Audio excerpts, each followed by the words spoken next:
The first age of men and elves, when the world was young. In the earliest days of Middle-earth, before crowns were forged and before histories were written in ink, the world itself was still learning how to breathe.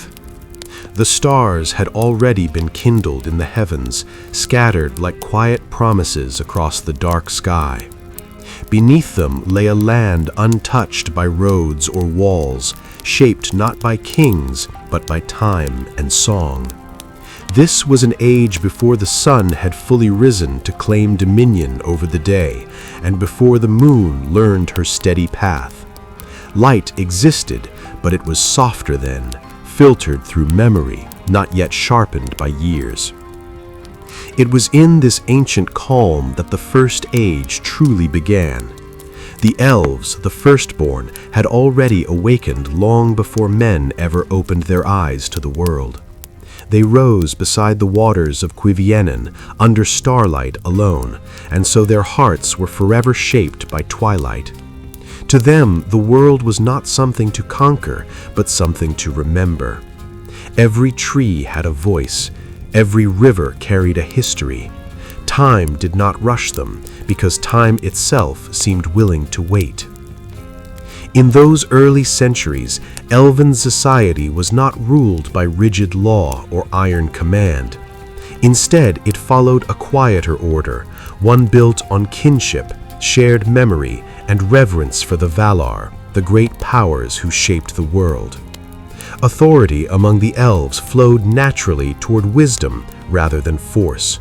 Lords were followed because they understood the world more deeply, not because they demanded obedience. This is an important truth of the First Age. Power was rarely loud. Elven realms formed slowly, like moss growing upon stone. Forests such as Doriath were not merely territories, but living sanctuaries, protected by enchantments woven into the land itself.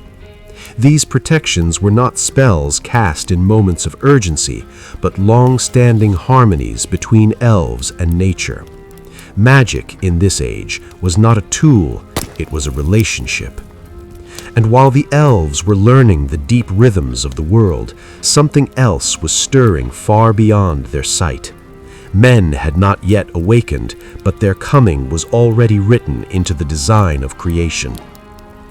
Unlike the elves, whose spirits were bound to the world until its end, men were given a different fate. Their lives would be brief, their time measured not in ages, but in years. Yet within this brevity lay a strange freedom. Where elves remembered endlessly, men would change. This difference between the two peoples was not an accident. It was part of the divine structure of the world itself. The Valar, acting under the will of Ilúvatar, had shaped a balance.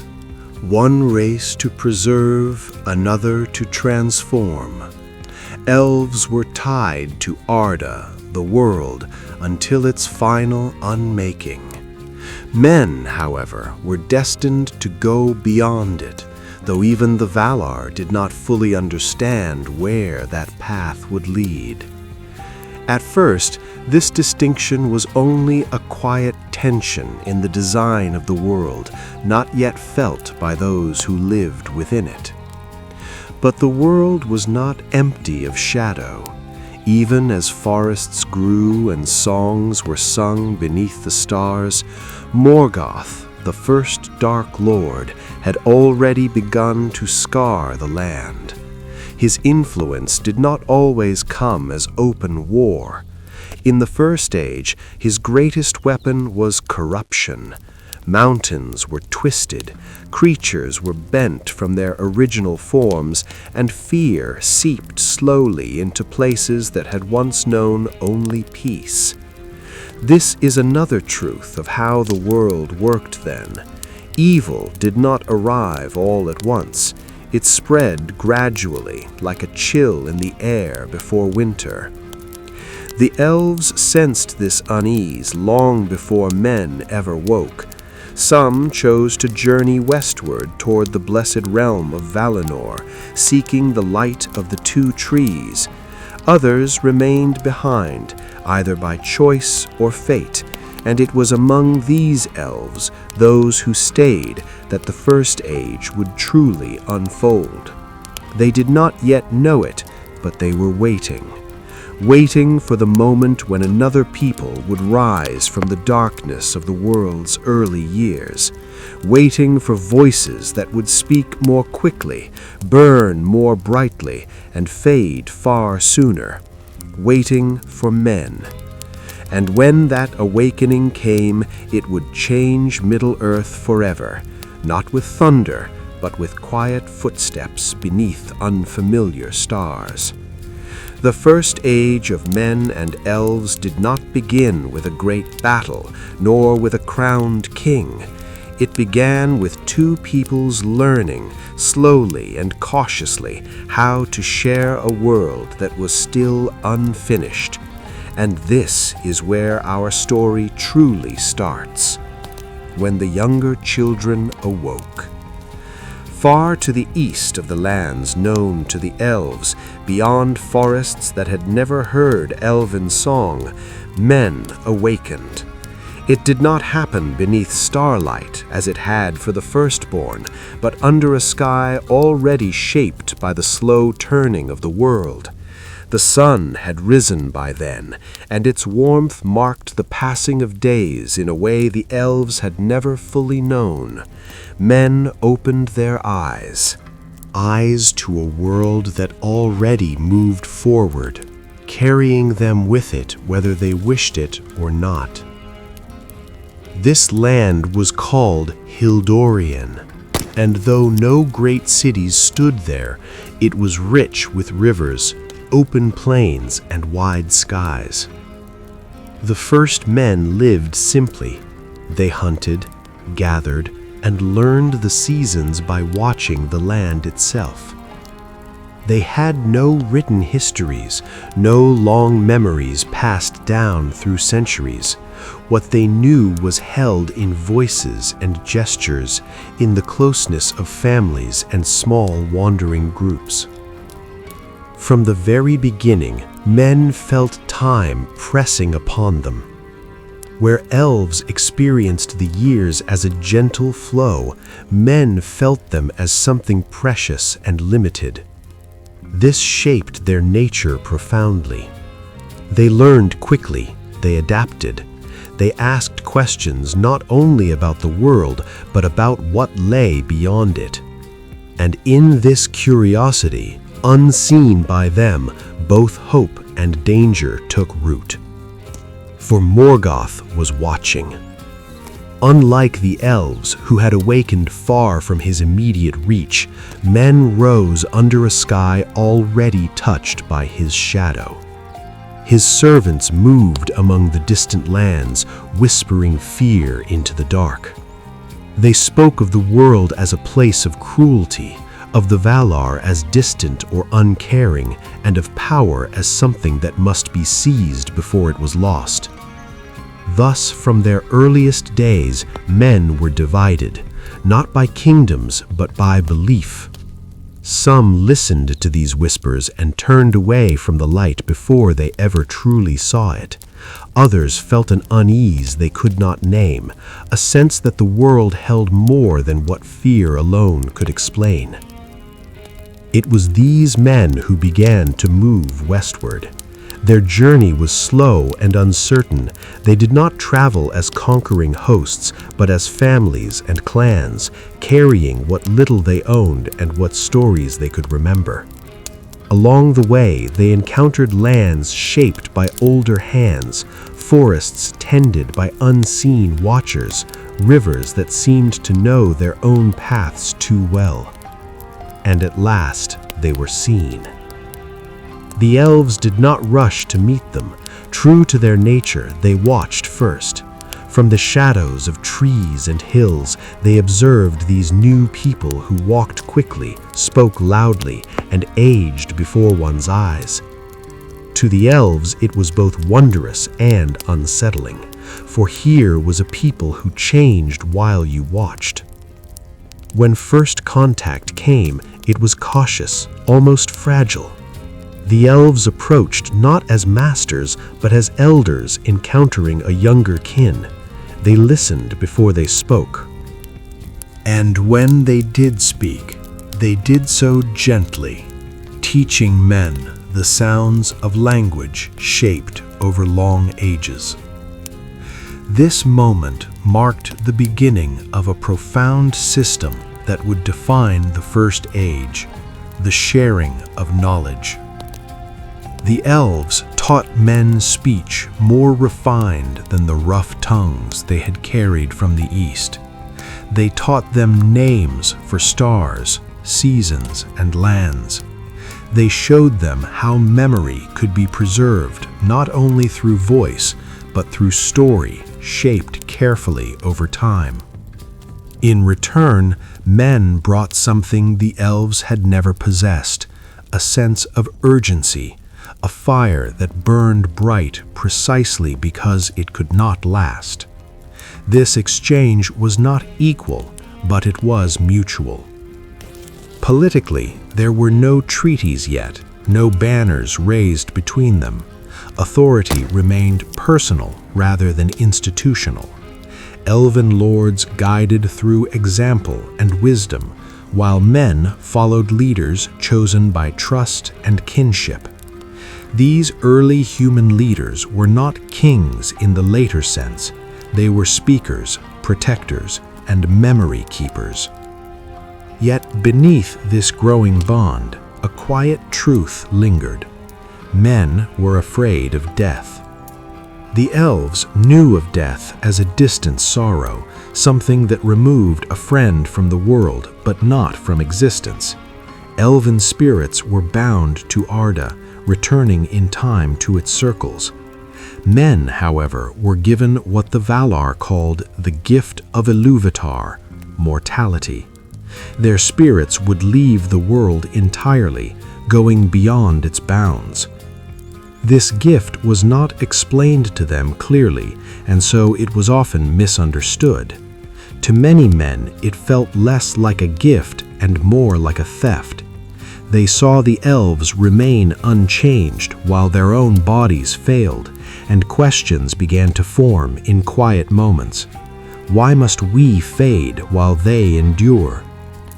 The elves, for their part, did not envy men.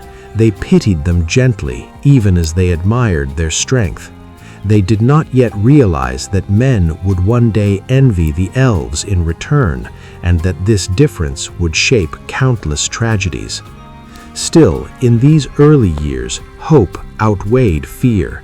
Friendships formed. Men learned to walk safely through forests that would have swallowed them before.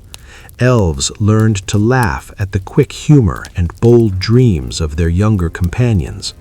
For a time, it seemed possible that the world might heal faster than it could be broken. But Morgoth's shadow does not retreat easily. As men drew closer to the western lands, they also drew closer to the great struggles of the First Age. And soon, the quiet harmony between the firstborn and the followers would be tested, not by misunderstanding alone, but by war. The world was still young, and it was already choosing sides. Of friendship, fear, and the shape of power. As men settled closer to the western lands, the world itself seemed to narrow around them. The forests grew older, their roots deeper. The hills bore scars not made by weather, but by forgotten wars. To men, these lands felt heavy with meaning, as if the earth remembered things it would not yet reveal.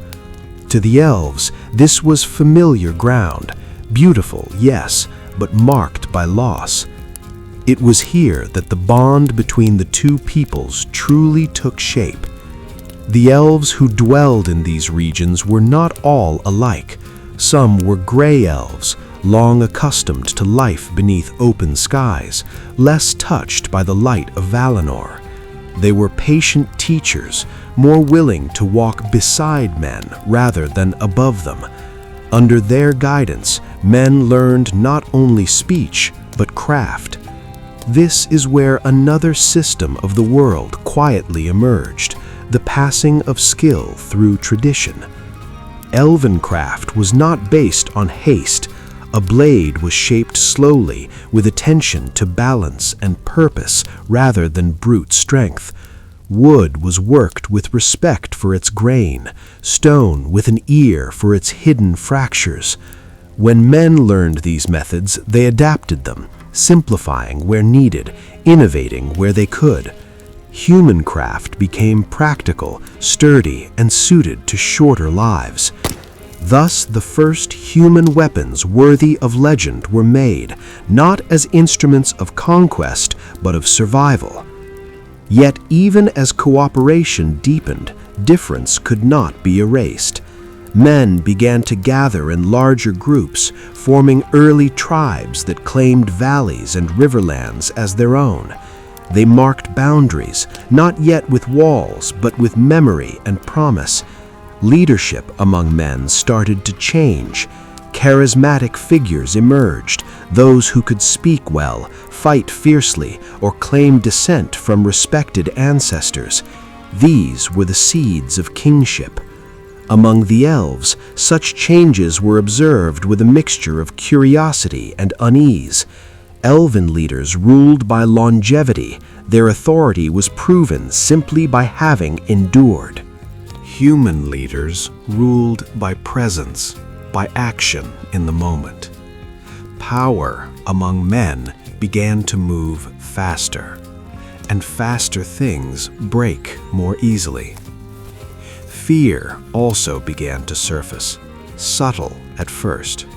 Some men felt small beside the elves, whose faces did not age and whose eyes held centuries. Others felt judged even when no judgment was intended. The gift of mortality, still unexplained, weighed heavily on them.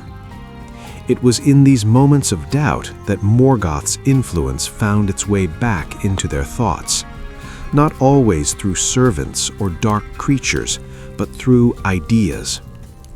Why should the elves guide us forever?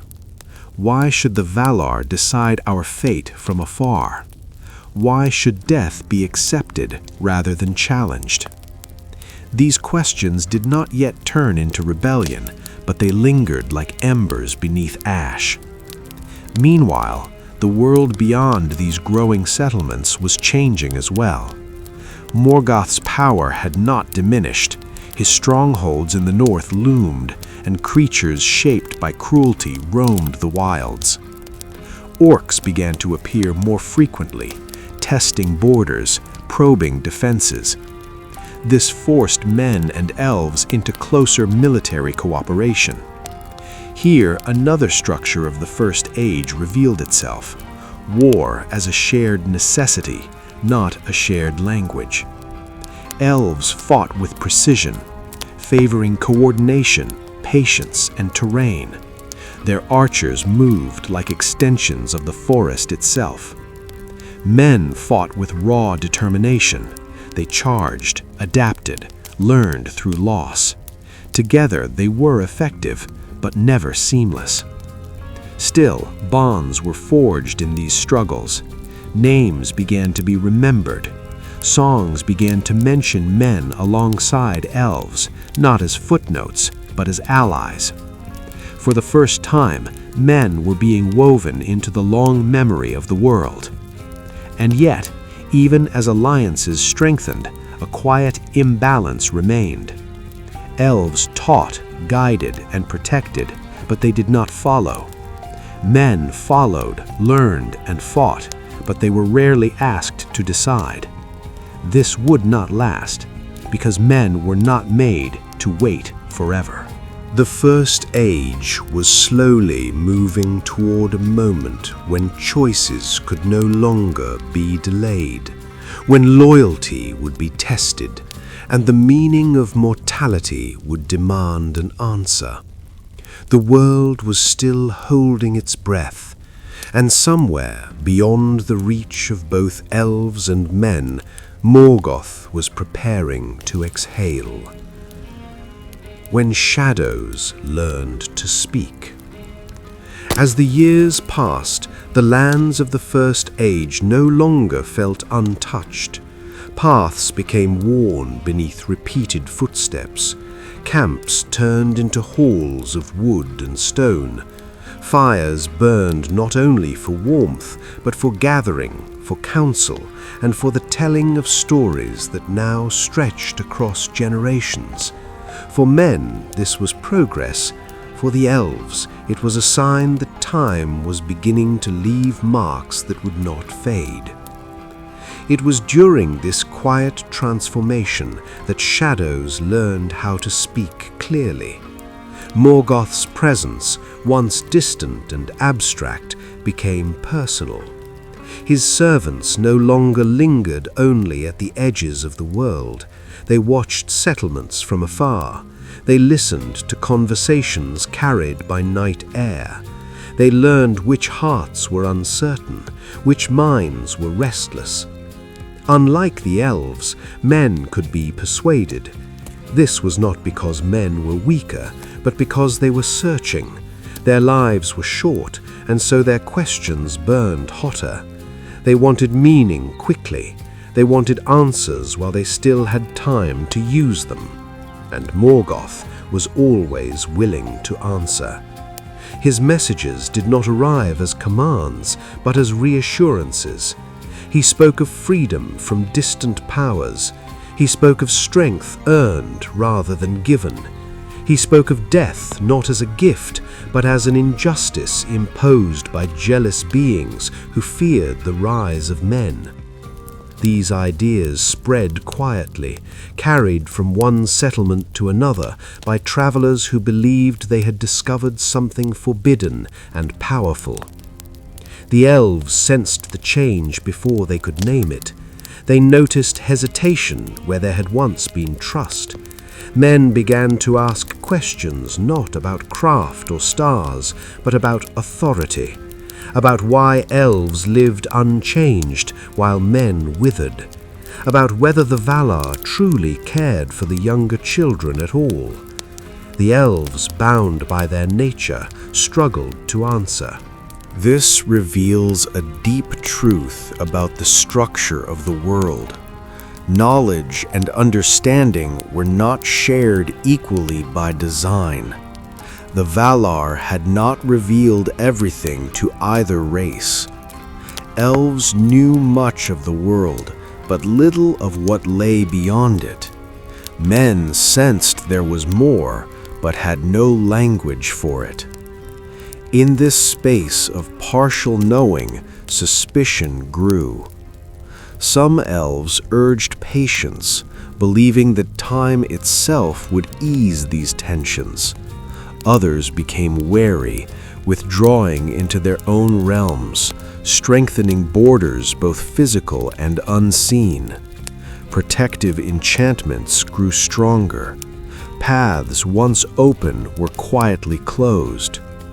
To men, this felt like rejection. Political order among men began to harden. Leaders who spoke confidently about destiny and strength gained followers. They promised protection not only from orcs and beasts, but from uncertainty itself. These leaders spoke less of cooperation and more of inheritance, of what men deserved rather than what they had been given. Thus, the first fractures formed. Yet even now, the world did not break cleanly into light and shadow.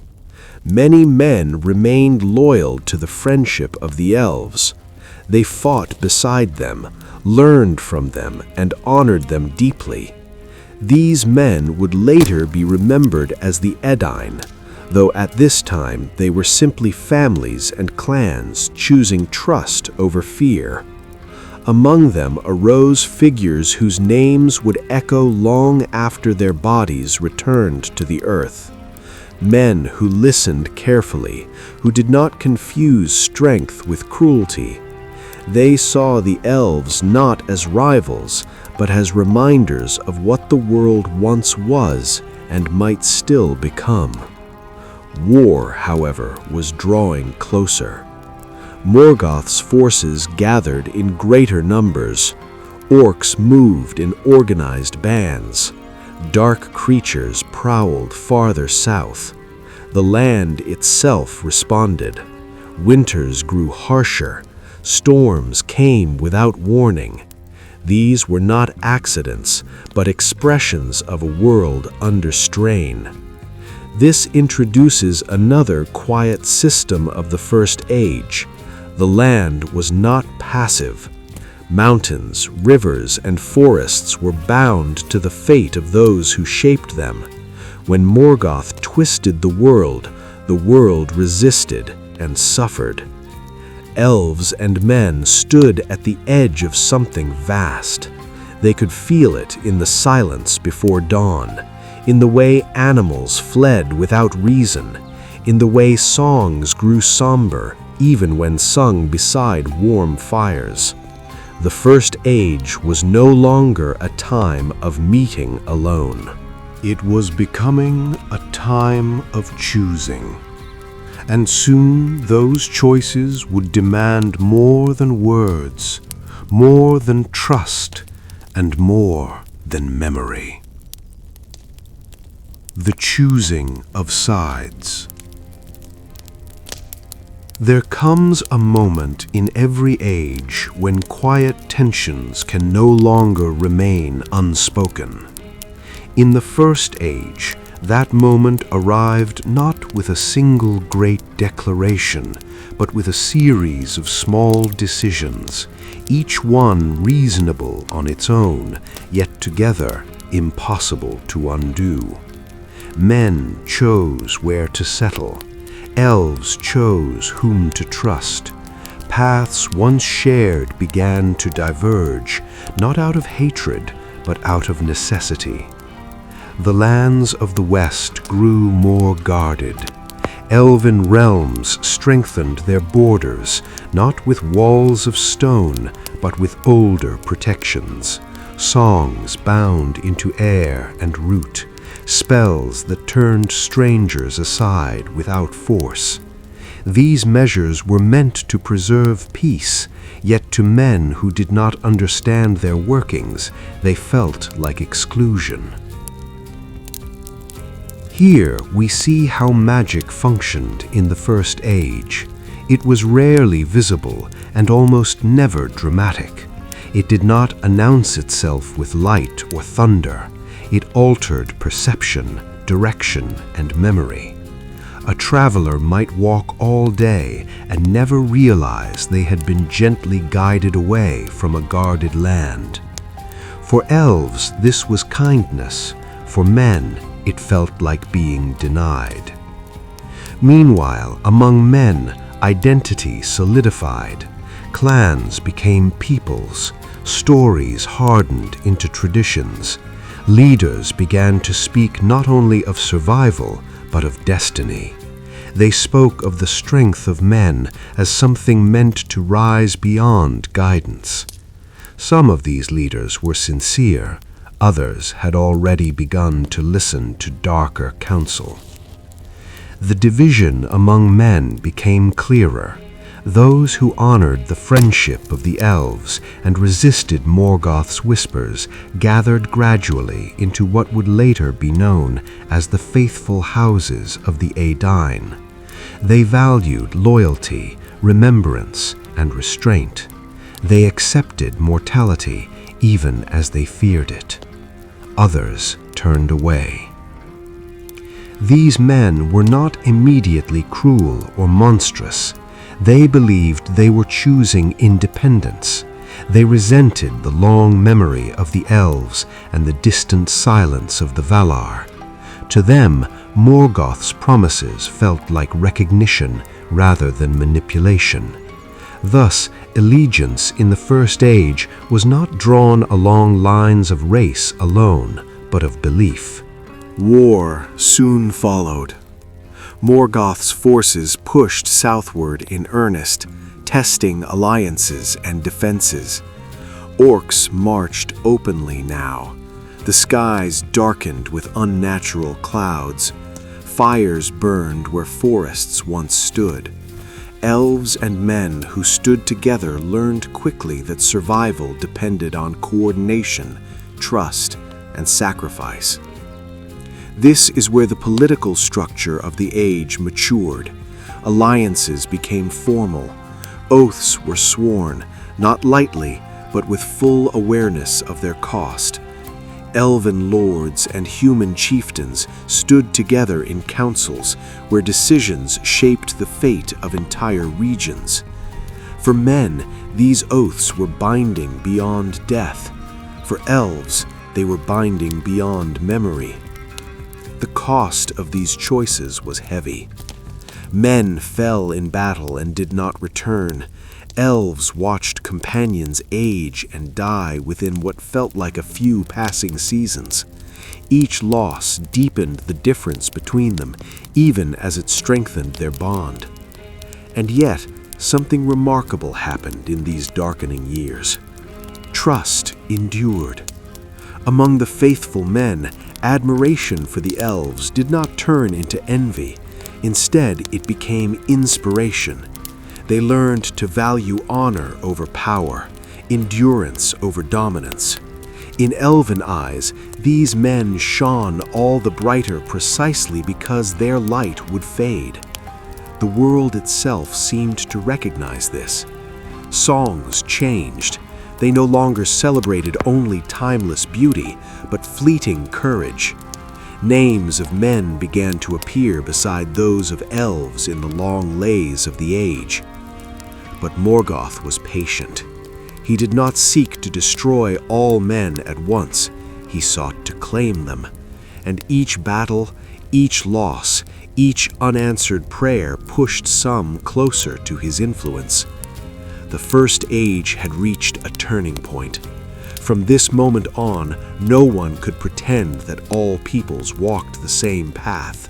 The world had been divided, not cleanly into good and evil, but into those willing to endure loss for the sake of the world and those willing to break it in order to escape loss. When war became memory. The wars of the First Age did not arrive suddenly. They settled into the world the way winter settles into the bones, slowly, inevitably, and with a quiet weight that changed everything it touched. For elves and men who stood together, war was not a constant clash of armies, but a long endurance. Days of vigilance were followed by nights of fire and fear. Settlements were abandoned. Paths once walked freely became dangerous. The land itself bore witness, remembering every wound carved into it. This was how war truly worked in the First Age. It reshaped geography as much as history. Hills were torn open to create fortresses. Forests were burned to deny shelter. Rivers were redirected to protect strongholds. Nothing remained untouched, because nothing in Arda existed separately from those who dwelt upon it. Among the faithful men, courage hardened into something quieter and more lasting than fury. They fought not for conquest, but to hold ground long enough for others to escape. They learned elven tactics, how to read the wind, how to move without sound, how to wait. In time, elves learned from men as well, how to act decisively, how to risk everything in a single moment when waiting would only invite ruin. This exchange changed both peoples, yet the cost was always heavier for men. Years passed, and children born at the beginning of the conflict reached adulthood before the war ended. Fathers fell, and sons took their place without fully understanding why the fighting had begun. Mortality, once a distant fear, became an everyday presence. For the elves, loss carried a different pain. They did not forget. Every fallen ally, every ruined grove remained vivid in memory. To an elf, grief did not dull, it accumulated. Here lies one of the most important truths of the First Age. Suffering did not fade equally for all who endured it. As Morgoth's forces grew bolder, darker powers were unleashed. Creatures of shadow moved through the night. Strongholds in the north became centers of terror, not merely military power. The sky itself seemed strained, as if the world were resisting being bent too far. Magic, too, changed. In earlier days, enchantment had been subtle, woven gently into the land. Now, necessity forced stronger measures. Elven lords called upon deeper arts, drawing on ancient knowledge passed down from the earliest days of the world. These workings demanded focus, time, and sacrifice. Magic was no longer only harmony, it was defense. Men, lacking such deep traditions, turned to craftsmanship and strategy. Fortifications rose, signal fires were developed. Messengers ran dangerous roads to keep alliances intact. This was the birth of organized resistance, not yet empire, but no longer wandering clans. And still, Morgoth endured. He did not seek swift victory, he sought exhaustion. Every year of war strained the alliance between elves and men. Every loss deepened questions that had never fully gone away. Why must we fight a war born before we were? Why should our lives be spent defending a world that gives us so little time within it? Some men, broken by grief or fear, turned away at last. They fled east or fell into Morgoth's service, believing survival was victory enough. These choices fractured families and haunted the faithful who saw in them not betrayal alone, but despair. Yet even in the darkest years, something endured. Songs were still sung, softly, often at night. They spoke of shared battles, of fallen friends, of hope carried not in certainty, but in refusal. Elves sang to remember. Men sang to endure. And in these songs, the First Age was already becoming legend. Not because it was glorious, but because it was survived. Of names that refused to fade. As the long wars pressed on, the First Age began to gather faces as well as memories. In times of endurance, it is not armies that history remembers first, but individuals, those whose choices seemed to echo farther than their footsteps.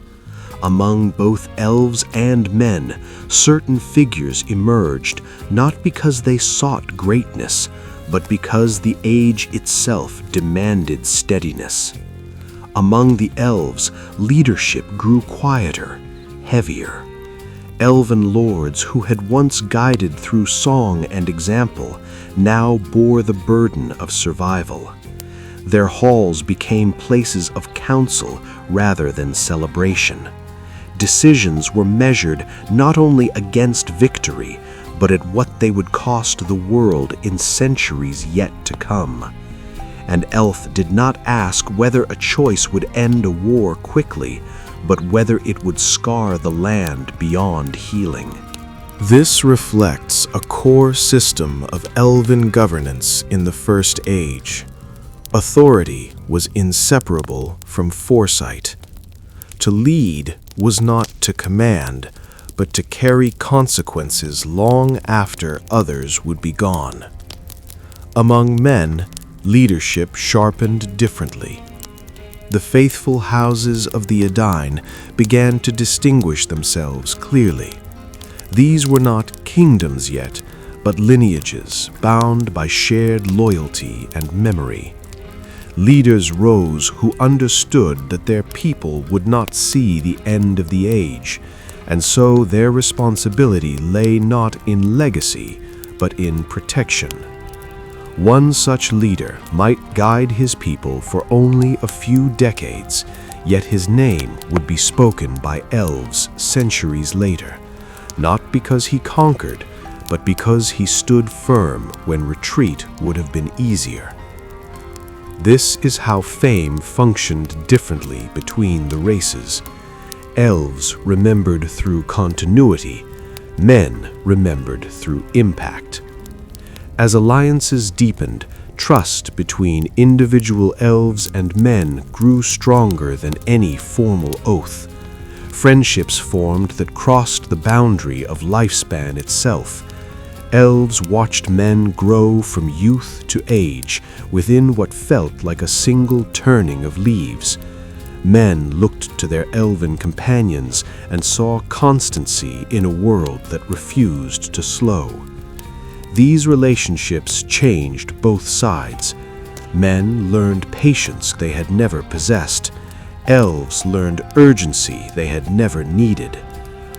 Yet the pressure of war also hardened divisions elsewhere. Morgoth's dominion gathered its own champions, beings twisted by fear, ambition, or ancient corruption. His rule was absolute, enforced not by loyalty, but by terror. Power flowed downward from him alone, and obedience was demanded, not earned. Here we see a stark contrast in political structure. Among the free peoples, authority was shared, debated, and often burdened by doubt. Under Morgoth, authority was singular, rigid, and unquestioned. This made his forces faster to act, but brittle. They could not adapt without command. They could not imagine a world beyond his will. Still, their strength was immense. Battles grew larger, more destructive. The earth itself began to change in response. Valleys collapsed, rivers flooded new paths, regions once green became desolate. These were not merely the scars of war, but signs that the world was being pushed toward a breaking point. The Valar, distant and watchful, did not yet intervene openly. Their restraint was not indifference, but caution. To act too forcefully risked destroying what they sought to preserve. Thus, the burden of resistance remained with elves and men. And they carried it. In council halls lit by fire rather than hope, plans were made not for triumph, but for survival. Each year gained was a victory. Each settlement saved was a miracle. The First Age was no longer young. It had become a weight carried by those who still believed the world was worth saving, even if they would not live to see its peace. The parting written into the world. By the later years of the First Age, it had become clear that the bond between men and elves, though deep and sincere, was not meant to last unchanged. This was not because trust had failed, nor because friendship had weakened. It was because the very design of the world was beginning to assert itself more strongly than any alliance could resist. Time, once a shared experience during the early years of cooperation, now revealed its unequal weight. Men were changing. Generations rose and fell within the span of a single elven memory. Children grew into leaders, led their people through war, and were buried, while their elven companions remained unchanged. To men, this created a quiet ache, a sense of being forever in motion while others stood still. To elves, it created sorrow of a different kind. They loved and then endured. This growing imbalance shaped decisions on both sides. Elven realms, weary of endless loss, began to withdraw more deliberately. They did not abandon men, but they chose preservation over proximity. Hidden strongholds were strengthened, ancient paths were sealed, not in fear, but in recognition that their role in the world was shifting. This reveals another essential structure of the First Age. Withdrawal was a form of stewardship. To remain everywhere was to risk losing everything. The elves began to understand that their future lay not in guiding men forever, but in safeguarding what still could be saved. Men, meanwhile, grew self-reliant. The faithful houses of the Aedan had learned enough craft, war, leadership to stand without constant guidance. They formed clearer identities, distinct from elven customs, yet shaped by its influence. Their societies valued loyalty, memory, and restraint, but they also embraced decisiveness and change. This was the quiet birth of the later kingdoms of men. Yet, alongside this growth came tension. Some men began to resent the elves' retreat, interpreting it as abandonment. Old questions returned, sharper now. Why should the elves endure while men fade? Why should wisdom remain with those who no longer walked beside them? These feelings did not dominate the faithful, but they existed, and Morgoth was always ready to nurture them elsewhere. The land itself reflected this gradual parting. Border regions became empty, left as buffers between realms. Ruins outnumbered settlements. Roads fell into disuse. The shared world of elves and men began to fragment into overlapping but separate spheres. Still, when danger arose, they answered one another's call. This is one of the quiet tragedies of the First Age. Even as separation became inevitable, loyalty endured. They fought together, knowing that their futures would diverge. Magic, too, began to shift once more. Elven enchantments grew deeper, more inward, focused on preservation rather than influence. Men turned increasingly to structure, laws, councils, written memory. Where elves trusted continuity, men trusted record. This was the beginning of history as men would know it. The Valar, distant yet attentive, observed these changes with growing concern. Morgoth's dominion had not yet been broken, but the cost of inaction was becoming clearer. The world had been bent too far, and its peoples could not mend it alone. A reckoning was approaching. The First Age was moving toward an ending that would not feel like closure, but like transformation, violent, necessary, and irrevocable. Men and elves stood at the edge of that change, aware now that whatever came next would reshape not only the land, but the meaning of their existence within it. When the world could no longer endure. By the final years of the First Age, the land itself seemed weary. Mountains stood cracked and scarred, as though they had borne too much weight for too long. Rivers no longer followed the paths they once had, and forests that had sheltered elves since the starlit days now grew thin and quiet. Even the sky felt altered. Clouds gathered heavily, and light seemed more fragile, more easily lost. This was not merely the result of war. It was the consequence of a world stretched beyond its design. Morgoth's power, though vast, was no longer subtle. His dominion had consumed much of the north, and his influence pressed southward relentlessly.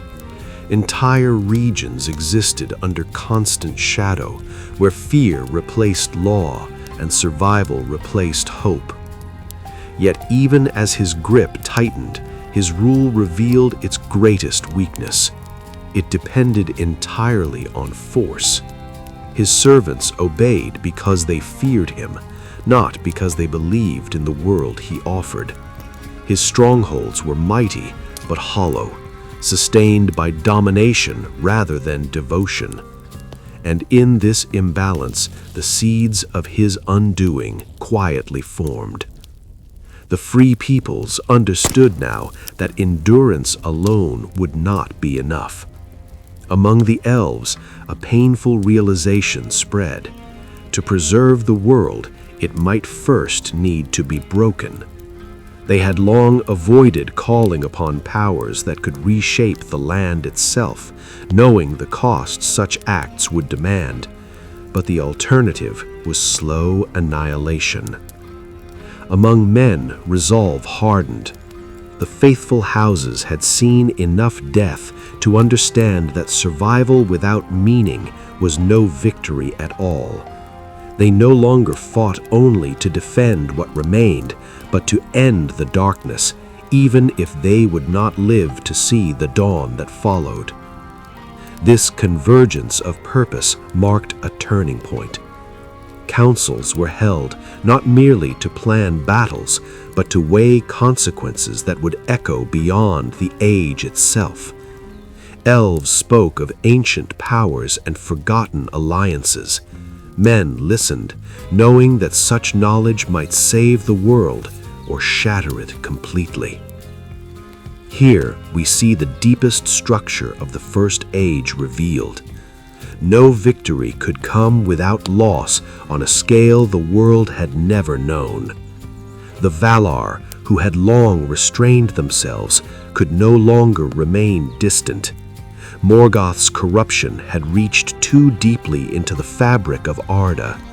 Mountains, seas, and skies bore his mark. To remove him would require intervention that would not be gentle. Yet even now, the Valar hesitated, not out of fear, but sorrow. They understood that to act openly would mean remaking the world, not restoring it. Elves sensed this before it was spoken. Their songs grew quieter, more inward. They knew that whatever came next would diminish them, draw them further from the world they loved. Men sensed it as well, though differently. To them, the coming storm felt like a final test, one that would define not how long they lived, but who they would be remembered as. As alliances prepared for what lay ahead, farewells were spoken more often. Elves watched men they had known since childhood now bearing the weight of leadership, lines of age etched deep by hardship.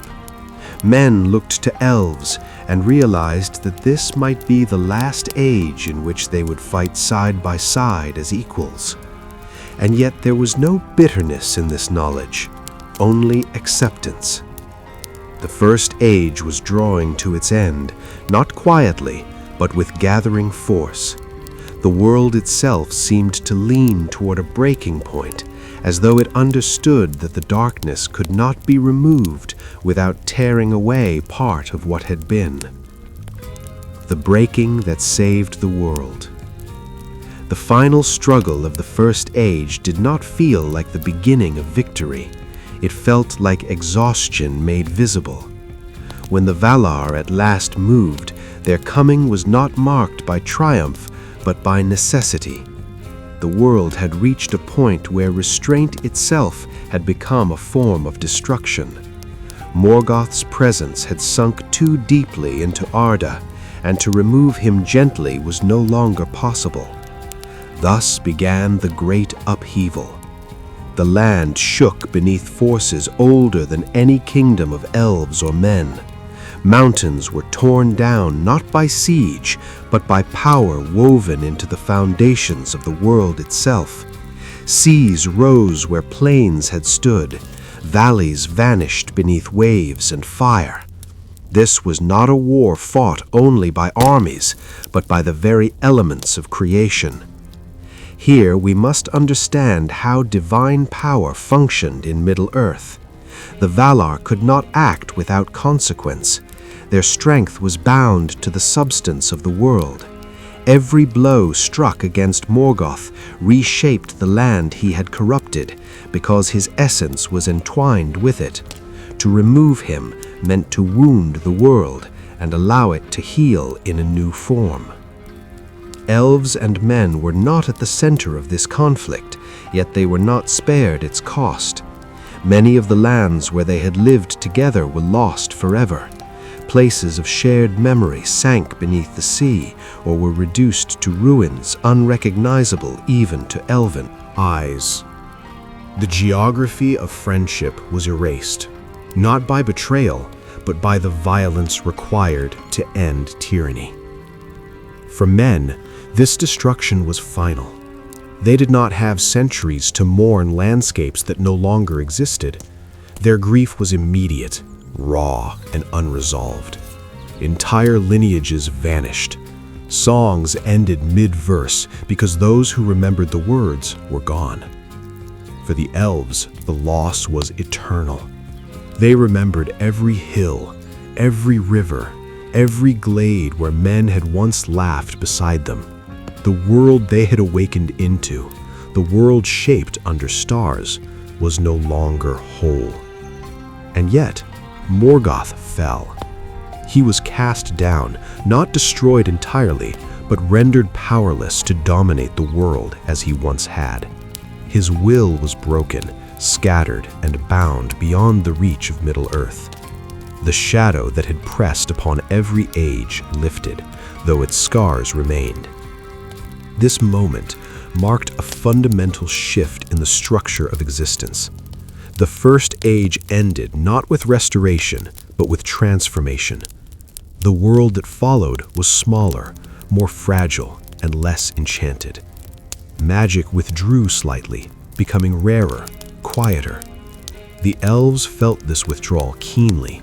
Their connection to the land weakened, and with it their place at the heart of the world. Men felt something else. They felt space.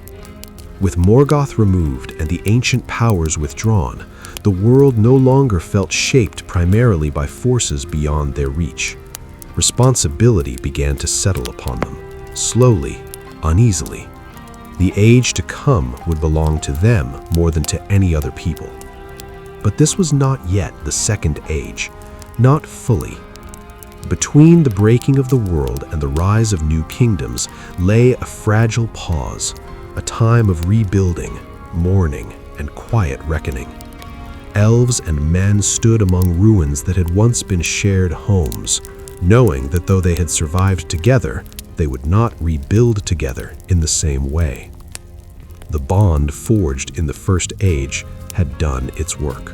It had saved the world, and now, gently, inevitably, it was beginning to loosen. After the thunder, the quiet. When the great forces withdrew and the land finally stilled, silence settled over Middle-earth like a long breath released. This silence was not peace, not yet. It was the absence of strain, the moment after pain when the body has not yet decided whether it can rest. Smoke still rose from shattered ground. New seas reflected unfamiliar stars. Shorelines lay where no shore had ever been, and ancient paths ended abruptly in water or ruin. The world had survived, but it had been changed beyond recognition. For elves and men who remained, the aftermath was a time of careful movement. They walked slowly through lands they half remembered, searching for what could be salvaged, not only of stone and wood, but of meaning. The First Age had consumed so much that even memory felt fragile. This was the beginning of rebuilding, though no one yet called it that. Elves gathered first, quietly, as was their way. They sang not to celebrate, but to bind what remained. In the ancient understanding of the world, song was not merely expression, it was preservation. By naming places aloud, by recalling their former shapes and purposes, the elves sought to anchor fragments of the old world within the new. This reveals a subtle but vital system of elven magic. Remembrance itself held power. What was remembered clearly could not be entirely lost, even if the land that once held it had vanished. Men rebuilt differently. They cleared ground, they marked boundaries, they raised shelters not meant to last forever, but long enough. Their concern was not to preserve what had been, but to make space for what might be. This was not forgetfulness, but survival shaped by necessity. Where elves mourned centuries at once, men mourned deeply, but briefly. Life pressed on them, demanding attention, food, children, protection. Even in grief, they were pulled forward. This difference widened the quiet distance between the two peoples. They still spoke, they still shared counsel, but they no longer looked toward the same future. Elves spoke of fading, of leaving, of places beyond the world's weariness. Men spoke of land, inheritance, and the hope that their children might know fewer wars than they had. The Valar's withdrawal became more complete. Their direct influence faded from daily life, leaving behind only traces, ancient blessings, lingering fears, half-remembered wonders. The world became less shaped by divine intention and more by mortal decision. This transition marked the true end of the First Age, not the fall of Morgoth, not the breaking of the land, but the moment when responsibility shifted. Elves felt the pull westward growing stronger. The world no longer answered them as it once had. Forests grew quieter beneath their feet. Rivers no longer recognized their songs. Middle-earth, once their eternal home, began to feel like a place they were passing through. Men felt the opposite. For the first time, the world felt open. With the ancient powers diminished and the elves slowly withdrawing, men stood closer to the center of events. The lands that remained were harsh, yes, but they were theirs to shape. The gift of mortality no longer felt only like loss, it felt like urgency given purpose. Yet this new freedom carried danger. Without the guidance of elves close at hand, men would be forced to define their own laws, their own limits, their own understanding of power. The First Age had taught them courage and loyalty, but not wisdom enough to prevent future mistakes. And so, quietly, almost without ceremony, the great shared chapter closed. The First Age did not end in celebration or despair. It ended in understanding. Elves and men had stood together when the world demanded it. They had endured loss neither could have survived alone, and now they would walk separate paths, not as enemies, but as peoples shaped by different destinies. The night deepened. Stars shone on a world smaller than before, but still alive. The first years after the Great Breaking did not announce themselves as a new beginning. They arrived softly, like dawn light slipping through the ruins of a long night. There were no trumpets, no grand declarations that one age had ended and another begun. For those who lived through it, the transition felt uncertain, like standing on unfamiliar ground while the earth beneath your feet was still settling. Yet slowly, unmistakably, the world began to move forward again. Among men, this movement was felt first. The faithful houses of the Aedine gathered what remained of their people and looked upon the altered lands with a mix of grief and resolve. They had lost much, homes, elders, entire branches of family, but they had also gained something fragile and powerful, space to endure. The shadow that had pressed upon every choice was gone, and in its absence, responsibility grew heavy. Men began to organize not for war, but for continuity. Councils were formed to settle disputes. Agreements were spoken aloud and remembered carefully, because writing was still rare and precious. Authority among men shifted from wartime leaders to those who could preserve peace, judges, stewards, and speakers who understood that survival now depended less on strength and more on restraint.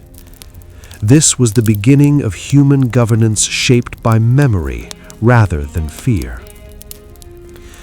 The elves watched this development with quiet approval and deeper sorrow.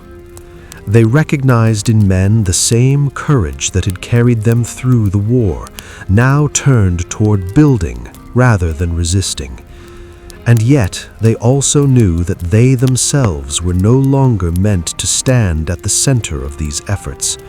The world's rhythm had changed, and it no longer aligned with their own. Elven realms became more inward-looking. They did not vanish overnight. Instead, they grew still, places of reflection rather than expansion. Knowledge was preserved carefully. Songs were refined, shortened, distilled, as if the elves were preparing to carry only what was essential into an uncertain future. This reveals a final, profound truth of elven culture. To endure forever was not the same as to remain forever. As the world grew less enchanted, elves began to understand that their role was shifting from participants to witnesses. Their wisdom would not guide the world directly anymore. It would linger in stories, in language, in ruins that whispered of older days. Between elves and men, the tone of interaction changed. Where once they had planned battles together, they now shared farewells. These were not dramatic goodbyes, but gentle acknowledgments, spoken beneath trees, beside rivers, at the edges of lands that would soon belong solely to men. Promises were made, not of constant return, but of remembrance. And remembrance in Middle-earth was never empty. The Valar's presence faded further into legend. Their works remained, the shape of the land, the limits of the world, but their voices were no longer heard. This withdrawal marked the final seal upon the First Age. The great powers had acted, and now they stepped back, allowing the younger peoples to shape what followed. The Second Age was beginning, not with certainty, but with possibility. For men, it was an age of opportunity and risk, of growth and inevitable error. For elves, it was an age of watching, of preserving what could not be remade, of preparing for a time when Middle-earth would no longer feel like home. Yet beneath these changes, the legacy of the First Age remained. Every oath sworn by men carried echoes of ancient alliances. Every elven song carried memories of shared battles and shared grief. The bond between the two peoples had loosened, but it had not vanished. It had simply become part of the world itself, woven into stone, water, and sky. the first age of men and elves had ended. Not in silence, but in a quiet understanding that some stories are not meant to continue unchanged, only to be remembered, honored, and carried forward into whatever light may come next. Echoes that learned to walk alone. In the earliest years of the Second Age, the world felt quieter but not empty. The storms that had once shaken the foundations of the land were gone, yet the air still carried their memory. New coastlines lay bare beneath unfamiliar skies, and the sea spoke with a deeper voice, as though it too remembered being reshaped. Middle-earth no longer felt young, but it felt open, unfinished in a different way. For men, this openness was both a gift and a trial. The faithful houses began to spread across the lands that remained habitable, choosing valleys and shores where the earth still seemed willing to sustain life. They built with care, guided by lessons learned in war. Settlements were placed defensively, yet not fearfully. Watchtowers rose, but so did meeting halls. For the first time, men were shaping the world primarily for themselves. This marked a crucial shift in how power operated among men. Where once authority had been tied to survival in battle, it now became tied to continuity. Who could keep peace, manage resources, and maintain trust across generations? Leadership was no longer measured only by courage, but by patience. Decisions were made with children in mind, not just enemies. History, as men would later understand it, truly began here. The elves, meanwhile, remained, but at a distance. They still walked the forests and shores, still watched the stars, still spoke the old tongues, yet they did so with a sense of gentle detachment. Middle-earth no longer responded to them as it once had. The land did not resist their passing, but neither did it fully welcome them. This change was not hostile, it was natural. The elves understood now that their immortality did not grant them dominion, only memory. Their role had become one of quiet guardianship, preserving knowledge, tending places of lingering beauty, and watching for threats that might rise unnoticed by younger eyes. This is how elven purpose evolved in the New Age, not to rule, not to guide openly, but to remember for the world. Between men and elves, interaction grew rare but meaningful. When they met, it was often at moments of decision, when a boundary was disputed, when an old ruin was uncovered, when a question arose that had no easy answer. These meetings were marked with respect rather than familiarity. Men no longer followed elven counsel automatically. They listened, weighed it, and chose for themselves. This independence was necessary, but it also carried risk. For even as the shadow of Morgoth had been cast down, the world had not been cleansed of all darkness. His influence had left traces, ideas, desires, and ambitions that did not vanish with his fall. Power, once tasted, was not easily forgotten. Some men began to look upon the wider world with hunger rather than gratitude. They saw unclaimed lands and imagined dominion. They remembered whispers of strength and wondered whether they had truly been lies. Without the constant presence of elves, these thoughts found more room to grow. The elves sensed this unease, but they did not intervene. They had learned, through bitter experience, that guidance given too forcefully becomes a chain. Men would have to learn their own limits, just as they had learned courage. And so the echoes of the first age, friendship, loss, loyalty, fear, learned to walk alone. They moved within men's hearts, shaping choices large and small.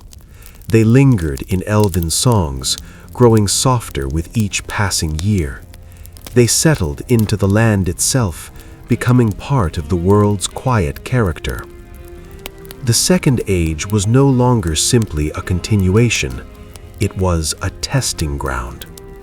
And somewhere, far from the places where elves still sang and men still built, the world waited to see which echoes would grow louder and which would finally fade. When hope learned the shape of ambition. As the Second Age stretched onward, the quiet openness of the world began to fill, not with peace alone, but with intention. Men had survived the breaking of the world. They had rebuilt, learned, and grown steadier with each passing generation. Now, with memory of Morgoth fading into story rather than fear, a new energy stirred among them. It was not yet corruption, not yet darkness. It was ambition, hope given direction, and direction given desire. Settlements became cities, councils became laws, boundaries became borders. This transformation revealed a new system shaping the age, power through organization. Men learned that strength did not need to roar. It could be counted, measured, stored, and planned. Trade routes connected distant regions. Alliances were formed not for survival alone, but for prosperity. Knowledge was written down, no longer entrusted solely to memory. In this, men surpassed the elves in one crucial way. They moved forward without looking back. The elves watched as towers rose where forests once stood. They did not protest. They had learned that resistance to change only deepened sorrow. Instead, they retreated further into places where the world still moved slowly. Deep woods, quiet shores, high valleys where time seemed to soften its pace. Here, elven magic changed again. No longer bound to defense or war, it became an art of preservation. Enchantments were woven to keep places untouched by years rather than enemies. Light lingered longer beneath leaves. Water flowed more gently. These were not acts of control, but of remembrance made tangible. Men noticed this difference. Some felt comforted by it, others felt unsettled. Why should parts of the world remain unchanged while we must age and strive? Why should beauty be preserved for those who will not inherit the future? These questions did not yet lead to conflict, but they shaped the way men looked at the elves, not as teachers nor allies, but as remnants of an earlier world. And remnants invite either reverence or replacement. It was during this period that whispers returned, not of Morgoth, but of order, of structure imposed so perfectly that chaos would have no place to grow. These ideas did not arrive from the void. They emerged naturally from the desires of men who wished to protect what they had built. Some began to believe that the world needed guidance once more, not from distant Valar, not from fading elves, but from a will that understood both power and patience. The elves sensed this shift like a pressure change in the air. They knew the shape of such thoughts. They had seen them before, wearing a different name. and though they could not yet point to a rising shadow, they felt the conditions forming for one. Still, they remained silent. This silence was not indifference, it was restraint born of grief. The elves understood now that interference often strengthened the very forces it sought to prevent. If men were to face a new darkness, it would have to reveal itself fully, so that it could be seen, named, and resisted without doubt. Thus the world moved forward. Hope and ambition intertwined. Cities grew brighter, roads grew longer. The memory of the first age softened into legend, its lessons half remembered, its warnings dulled by time. Yet beneath all this progress, the echoes endured. They lived in the quiet unease of elven watchfulness. They lived in the restless dreams of men who sought perfection. They lived in the land itself, still healing from wounds too deep to forget. The Second Age was finding its shape, and with it, the stage was being prepared for a challenge unlike the last, not a war of open destruction, but a struggle for the very idea of order itself. The return of order, wearing a fair face. In time, the unease that had lingered at the edges of the world began to take form. It did not arrive as thunder, nor as fire from the north. It came as clarity. Across Middle-earth, there were moments, small at first, when things began to make sense too easily. Conflicts that had once resisted solution were resolved with careful words. Crafts improved rapidly, guided by knowledge that felt ancient yet new. Men who had struggled to impose harmony upon their growing realms suddenly found themselves aided by counsel that promised balance, efficiency, and peace. This was the return of order. Not the gentle order of nature, nor the patient order of elven memory, but a structured order, one that valued symmetry, hierarchy, and purpose. It offered answers where there had once been doubt, and in a world weary of chaos, those answers were welcomed. Few asked where they came from. The elves were the first to recognize the pattern. They had seen it before, long ago, when Morgoth had twisted the world not only through force, but through reshaping intention itself. This presence felt different, subtler, more refined, but the underlying design was familiar. Power was being offered not to dominate openly, but to organize. Here we glimpse a crucial system of the Second Age, control through improvement. Unlike Morgoth's rule, which relied on fear and destruction, this emerging power worked by enhancing what already existed. Cities became more efficient, tools became stronger, knowledge spread faster. Men felt capable, accomplished, and secure. And capability breeds confidence. Among men, leaders arose who spoke of a future unmarred by the mistakes of the past.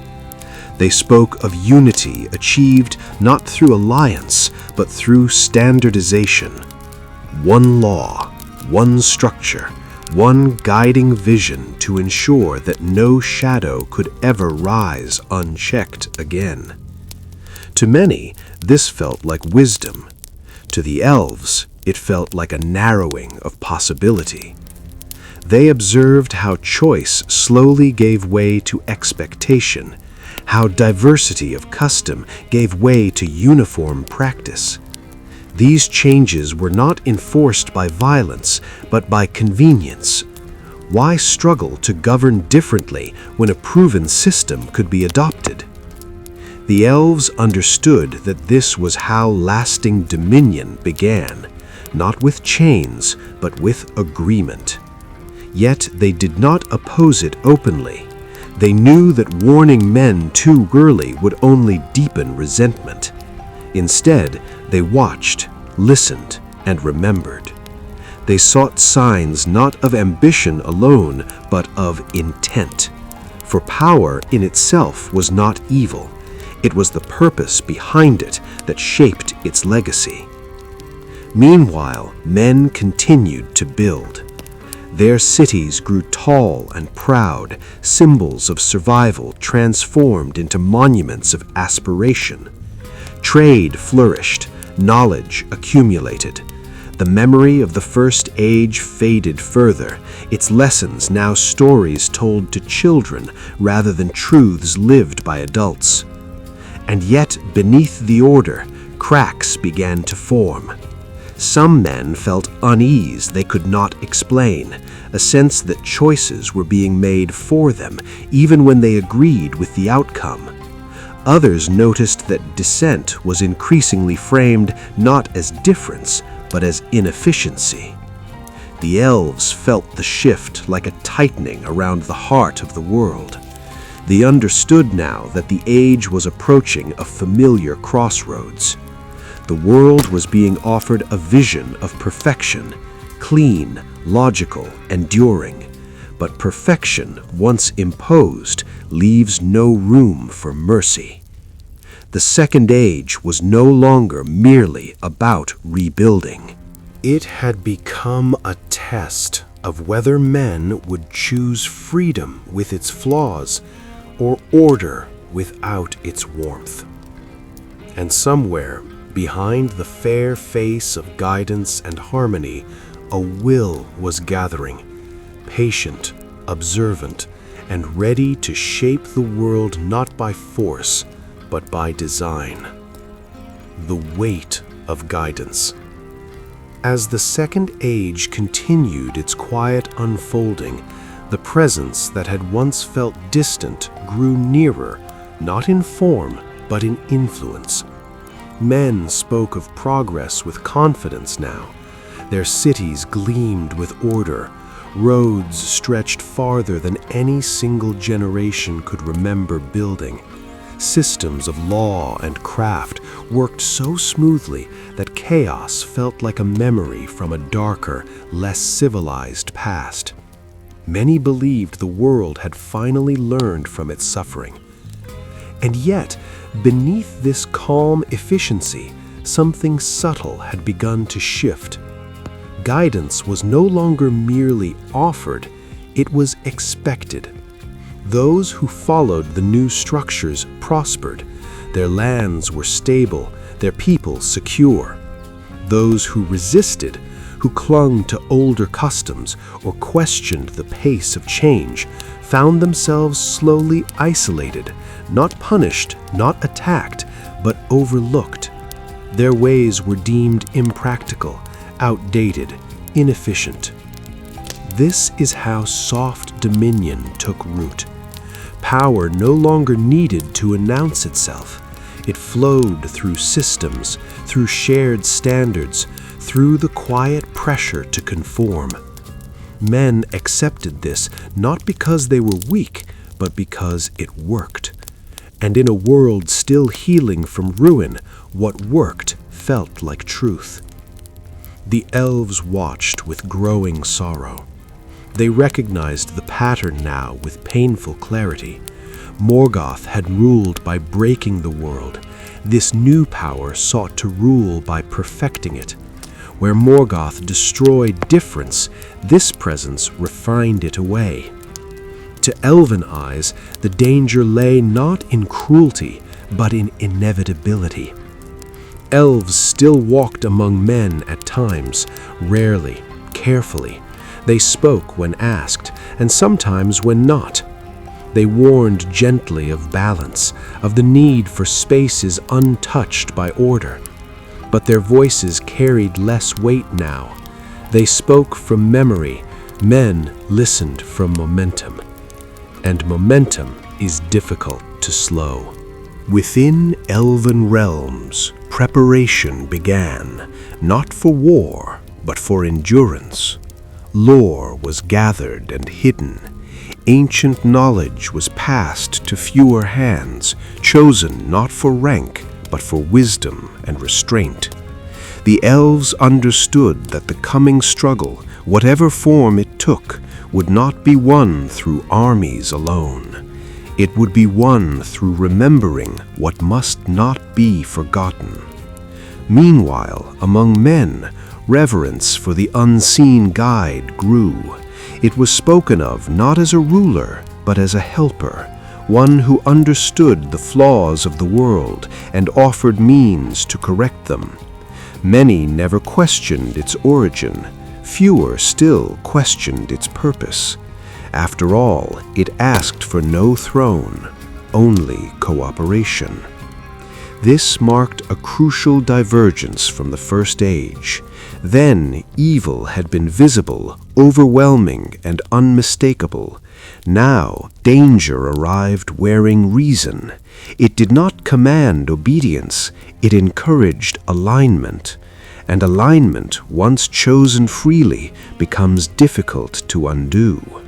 The land itself remained watchful. Though quieter than before, Middle-earth still remembered pain.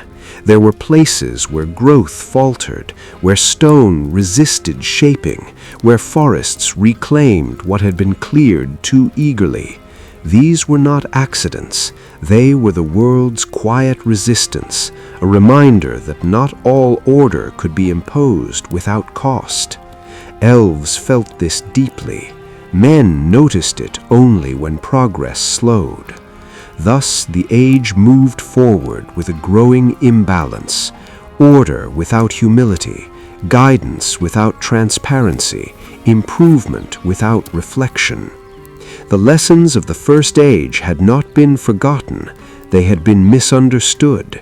And as the guiding presence drew closer, its influence spreading from counsel into craft, from craft into governance, the world stood unknowingly on the edge of another great test, not of strength, but of wisdom. When guidance revealed its shape, there is a moment, subtle and easily missed, when assistance becomes direction. In the later years of the Second Age, that moment passed quietly through Middle-earth. The unseen guide no longer offered only ideas. It began to offer methods, precise instructions, proven designs, systems that fit together too perfectly to feel accidental. Craftsmen found their skills refined beyond expectation. Builders raised structures that endured wind and time with unnatural certainty. Rulers received counsel that aligned distant regions under shared principles, reducing conflict almost to silence. The world felt aligned. To many men, this felt like relief. The chaos of earlier generations had faded. Mistakes were corrected before they could grow. The future seemed legible, predictable, controllable. For a people long haunted by loss and impermanence, this sense of stability was intoxicating. Yet among the elves, unease deepened into recognition. They saw now that this guidance carried a signature, not a name spoken aloud, but a consistency of intent. Everything it touched moved toward centralization. Diversity of practice narrowed. Variation gave way to uniform excellence. Choice remained, but only among options already shaped by the same unseen hand. This is when the elves understood the true system at work: power through convergence. The guide did not erase difference outright. It gathered difference inward, shaping it until all paths led to the same conclusion. To an elf, this felt like a song with only one possible ending. They began to speak more openly among themselves, recalling ancient knowledge preserved from the First Age. They remembered a being once mighty, a servant of order who had learned from Morgoth's failure. A will that understood that domination achieved through terror would always provoke resistance, but domination achieved through consent would endure. This memory was not yet shared widely with men. The elves knew that revelation without readiness could fracture alliances beyond repair, and so they waited, watching for the moment when the world itself would reveal what words could not. Among men, subtle changes became more apparent. Leaders who followed the guidance found their authority reinforced effortlessly. Their decisions were rarely challenged, not because dissent was forbidden, but because it felt unnecessary. Outcomes were always favorable. Opposition seemed impractical, even irresponsible. Those who questioned the system were not silenced, they were outpaced. Their towns lagged behind, their crafts fell short, their influence waned, not through violence, but through comparison. In time, many abandoned resistance simply to avoid being left behind. Thus, the shape of control completed itself. The elves began to withdraw further, not out of fear, but in preparation. They sensed that the coming struggle would not begin with battle, but with revelation. When the guide finally revealed its full nature, the world would divide, not along lines of race, but of understanding. The land felt this approaching tension. Winds shifted, stars seemed sharper in the night sky. Places of ancient power stirred uneasily, as though remembering older conflicts. The world, though quieter than in the First Age, was once again leaning toward decision. Some men, sensitive to such signs, began to feel unease. Dreams came more often, questions returned, about freedom, about the cost of perfection, about whether stability achieved without struggle could truly endure. These questions were the first cracks. Small, yes, but real. And through cracks, even the most carefully shaped order must eventually reveal what it truly is. The moment the mask thinned. The world does not change all at once. It shifts first in tone. In the years that followed, those sensitive to the deeper rhythms of Middle-earth began to notice a quiet dissonance. Systems still functioned, cities still prospered, order remained intact, and yet moments arose when guidance felt less like counsel and more like correction. Decisions that once invited discussion now carried an unspoken certainty. Solutions arrived fully formed, leaving little room for doubt or debate. The future, once shaped by many hands, began to feel as though it were being revealed rather than chosen. This was the moment when the mask began to thin. Among men, a divide quietly formed, not between rulers and subjects, but between those who trusted the guidance completely and those who felt an unnamed unease. The latter were not rebels. They were thinkers, craftsmen, stewards, people who sensed that something essential was being traded away even as prosperity grew. They asked questions that had no clear answers. If order is perfect, where does mercy live? If all outcomes are optimized, where does choice remain? If guidance never errs, who bears responsibility? These questions unsettled the harmony that had been so carefully shaped. The guiding presence responded not with anger, but with reassurance. Adjustments were made, systems refined. Dissent was addressed with explanation, not punishment. And yet, with each refinement, the space for unpredictability narrowed further. To the elves, this was unmistakable. They recognized now that the guide was no longer content to influence outcomes, it sought to define them. And in defining outcomes, it sought to define the will of those who lived within its designs. The elves gathered in quiet places, glades untouched by roads, halls carved long before men raised their first cities. There they spoke openly of what had been half remembered for generations, of a Maya of great skill and patience once devoted to order and craft, a being who had learned from the ruin of the First Age and chosen a subtler path. They did not yet speak his name beyond their circles. Names in this world carried power. Instead, they focused on preparation. Knowledge was shared with care. Alliances long dormant were quietly renewed. The elves understood that the coming conflict would not be fought with armies alone. It would require choice, the very thing the guiding presence sought to minimize. The land itself seemed to sense this narrowing. In places where guidance had been strongest, nature grew precise but fragile. Fields yielded predictable harvests, yet failed catastrophically when disrupted. Forests arranged into perfect order lost their resilience. Balance, once organic, became engineered. This revealed another truth of the world's design. Stability imposed without flexibility cannot endure shock. Men began to see this too, slowly.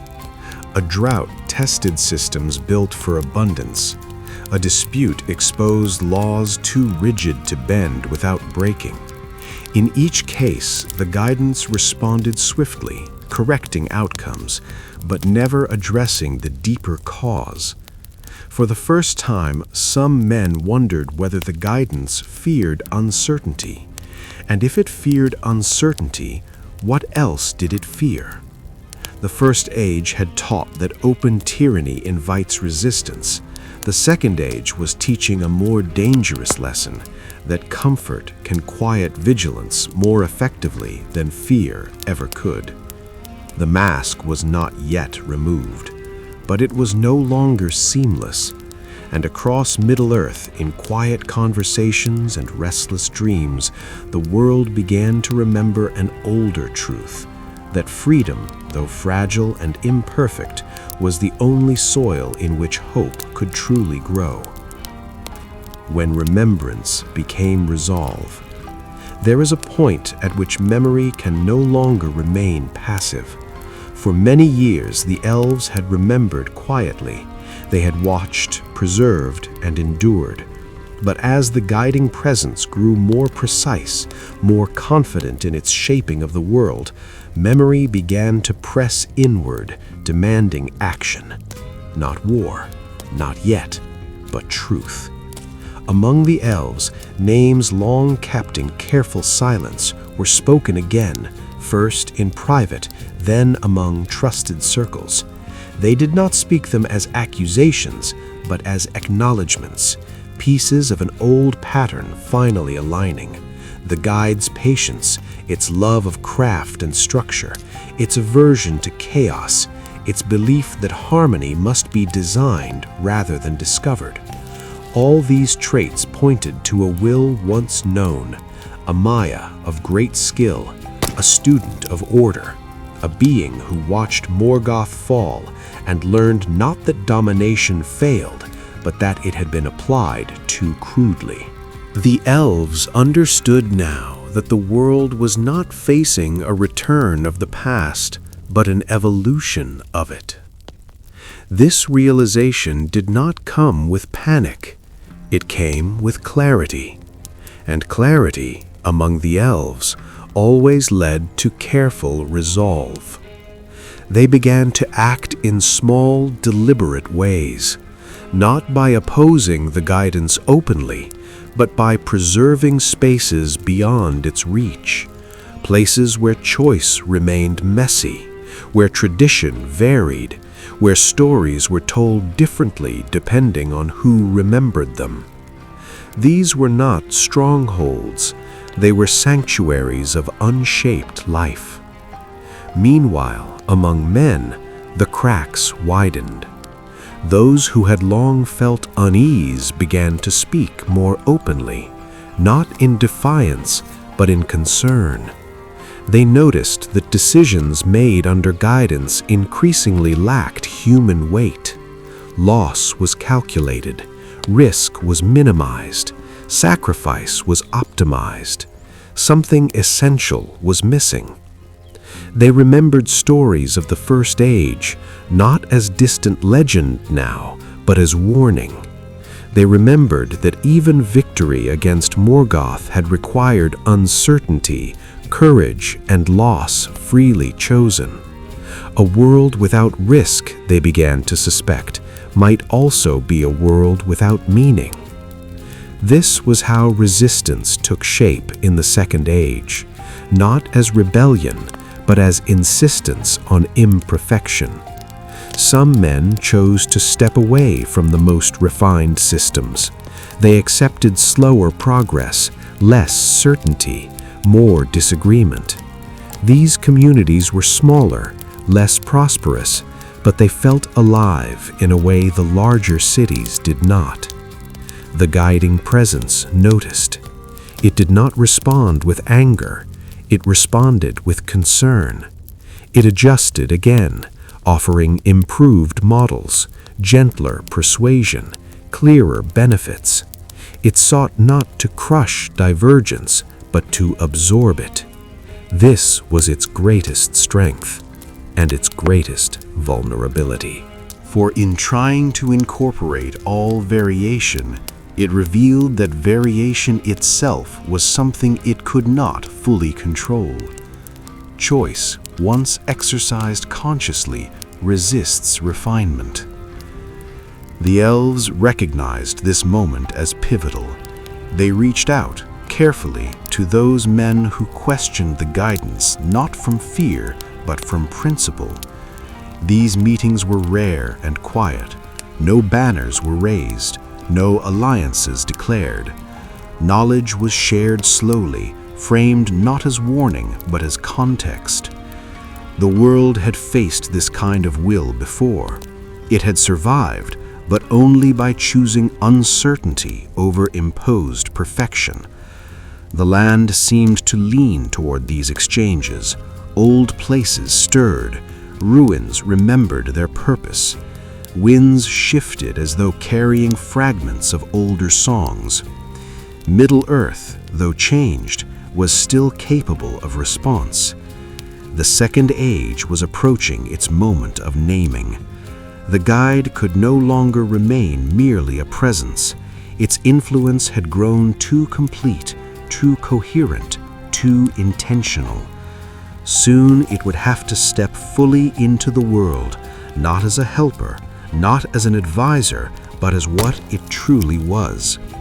And when that happened, elves and men alike would be forced to decide, not what they feared, but what they were willing to become. The name that changed the silence. Names in Middle-earth are not labels, they are revelations. For a long time, the guiding presence had existed without one, at least without one spoken aloud.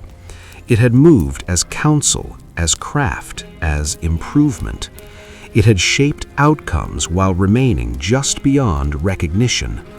But there comes a point when influence becomes identity, and identity demands a name.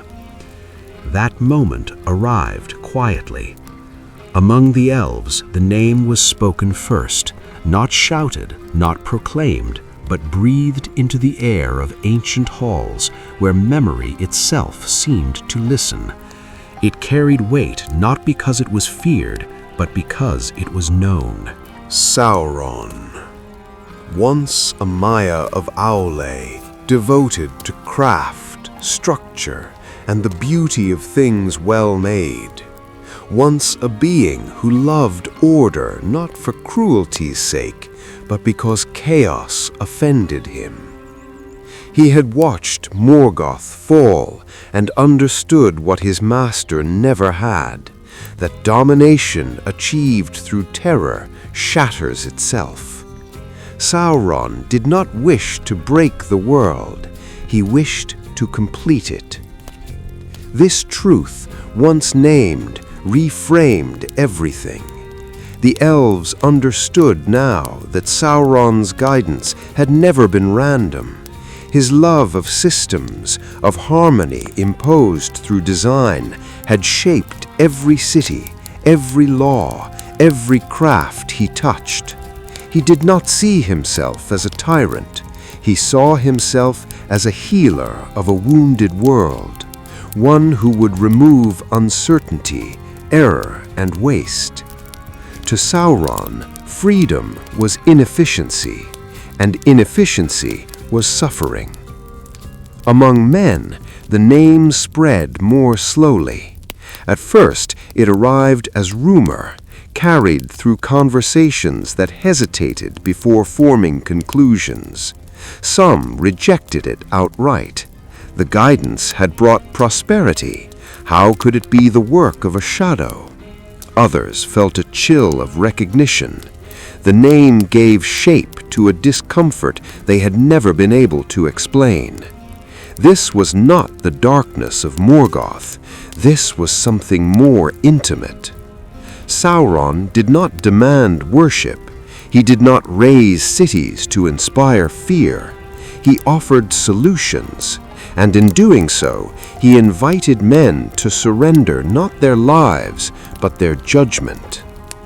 Here we see the deepest contrast between the first and second ages. Morgoth sought obedience through destruction. Sauron sought alignment through agreement. The elves knew that this made him far more dangerous. They did not rush to war. They had learned too much for that. Instead, they prepared for resistance of a different kind, one rooted in decentralization, in preserving multiplicity, in refusing to allow all paths to converge into one will. Men faced a harder choice. To reject Sauron's order meant accepting uncertainty again, risk, disagreement, the possibility of failure. To accept it meant stability, prosperity, and the promise of a world finally free from chaos. This was not a choice between good and evil. It was a choice between control and trust. Some men chose trust in themselves, in one another, in the imperfect rhythms of life. Others chose control, believing sincerely that peace required firm direction. Both believed they were acting for the good of the world. Sauron observed these divisions with patience. He did not reveal himself fully yet. He did not claim dominion openly. He allowed men to choose, knowing that each choice shaped the world closer to his design. The more they relied on his systems, the harder it would be to imagine life without them. The land responded once more. In places where Sauron's influence was strongest, beauty became sharp-edged, impressive, enduring, but cold. In places where resistance quietly grew, life remained uneven, fragile, and resilient. Middle-earth stood at another threshold. The First Age had taught the world the cost of open tyranny. The Second Age was teaching it the cost of perfect order. And now, with Sauron named and his purpose understood, the age could no longer drift. It would have to decide. From guidance to design. Once a name is spoken, it cannot be taken back. With Sauron now understood, if not yet openly confronted, the shape of the age began to shift more rapidly. What had once been suggestion hardened into intention. What had been guidance began quietly to become design. Sauron no longer limited himself to improving what already existed. he began to imagine what should exist. Among men who welcomed his influence, new projects emerged, vast in scope, meticulous in planning. Cities were envisioned not merely as places of dwelling, but as instruments of stability. Roads were aligned to optimize movement and oversight. Towers were raised not only for defense, but for coordination, allowing information to flow with unprecedented speed. This revealed another system central to Sauron's vision: power through integration. Each structure, each law, each craft was designed to function independently, yet work best when connected to the whole. No single element appeared oppressive. Taken together, they formed a network in which deviation became increasingly difficult, not forbidden, but impractical. Men who lived within these systems felt secure. They knew where they belonged. They knew what was expected. The world made sense in a way it never had before. Uncertainty diminished, and with it, fear. Many believed they were witnessing the fulfillment of everything the First Age had promised but never delivered. The Elves saw something else. They saw a world becoming closed, not in borders, but in possibility. Where once many futures could grow, now only those aligned with a central design thrived. Sauron did not crush alternatives outright. He allowed them to exist on the margins, knowing that marginal things eventually fade without support. This is how his will differed so sharply from Morgoth's. Morgoth shattered what opposed him. Sauron refined the world until opposition felt unnecessary. Among the Elves, a quiet resolve solidified. They understood that they could not match Sauron in crafting systems of control, nor should they try. Their strength lay elsewhere, in memory, in adaptability, in the preservation of spaces untouched by singular design. They began to encourage fragmentation, not chaos, but plurality. Knowledge was shared unevenly, intentionally. Alliances were kept flexible rather than formal. No single leader was allowed to become indispensable. The Elves were preparing not to overthrow Sauron's order directly, but to survive beyond it. Men who questioned Sauron's vision found unexpected allies in these efforts.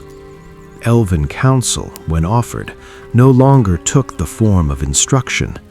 It came as story, reminders of the First Age, of victories that required uncertainty, of losses that taught restraint. These stories did not tell men what to choose. They reminded them that choosing was itself the point. Sauron watched all of this with keen interest. He did not yet move against the Elves. Their withdrawal suited him. They were fewer now, quieter, less central to the world's workings. To Sauron, they were remnants of an inefficient past, beautiful, perhaps, but ultimately irrelevant. His focus remained on men, for men with a future, and the future, he believed, could still be perfected. The Second Age was no longer drifting toward confrontation. It was being designed toward it. When authority took form. There is a difference between influence and presence. For many years, Sauron had shaped the world from just beyond its surface. His hand felt everywhere, yet his form remained absent. This distance had been his greatest advantage. It allowed men to believe they were choosing freely, that progress arose from their own insight rather than from an unseen design. But distance has its limits.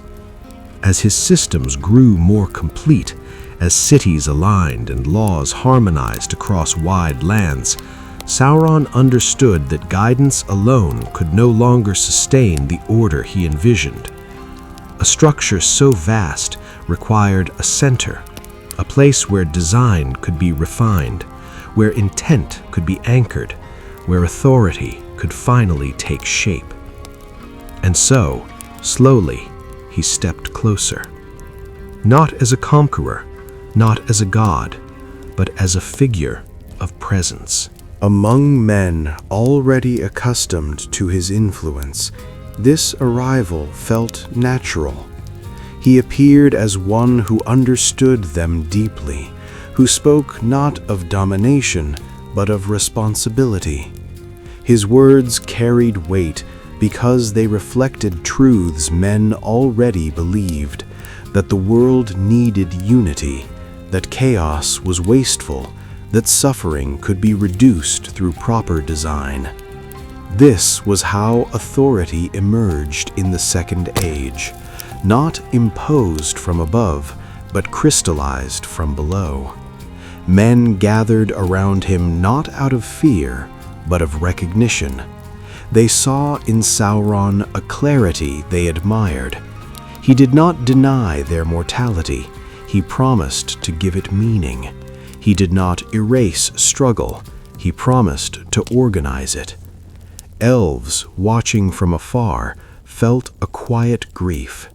They recognized now that Sauron had crossed a threshold. By taking form, by accepting the role of central authority, he had bound himself more tightly to the world.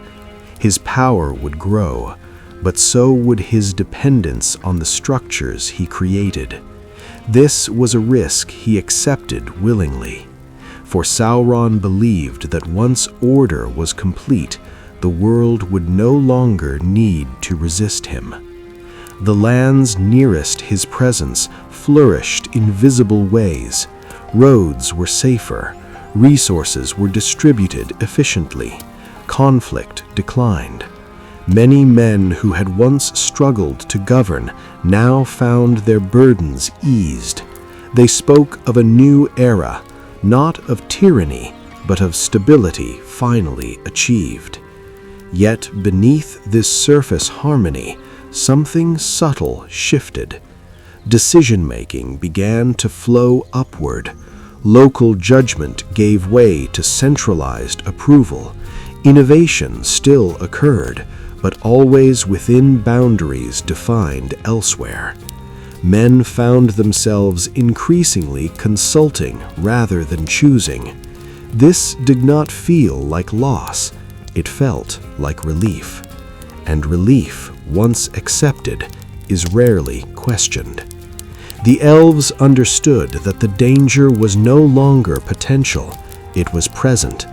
They withdrew further, not out of fear, but out of necessity.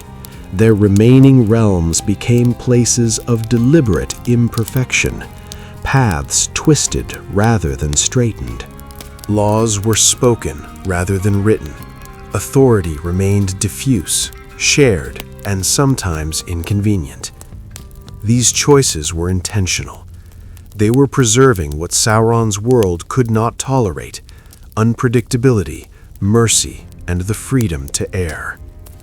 Some men noticed this difference and felt drawn to it, not because it was easier, but because it felt human.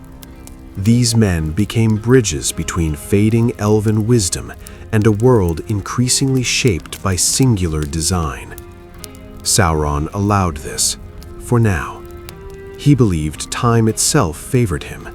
Each generation of men born into his order would know no other way. Each year of peace would deepen reliance.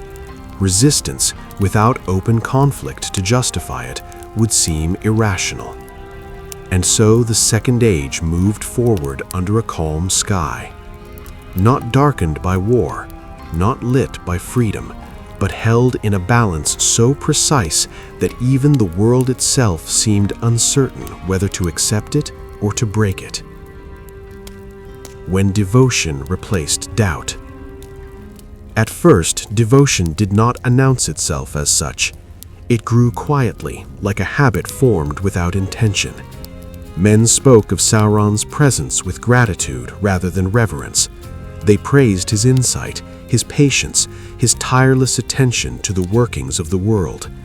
In councils and marketplaces, his name was invoked not as a ruler's, but as a measure. What would Sauron advise? How would this align with the greater design? This language mattered. For when guidance becomes a reference point, and a reference point becomes a standard, devotion has already begun. Sauron did not encourage worship. He discouraged it, in fact. He framed such impulses as inefficient, as distractions from the work of perfecting the world. This refusal only deepened the effect. Men trusted him more because he seemed uninterested in their praise.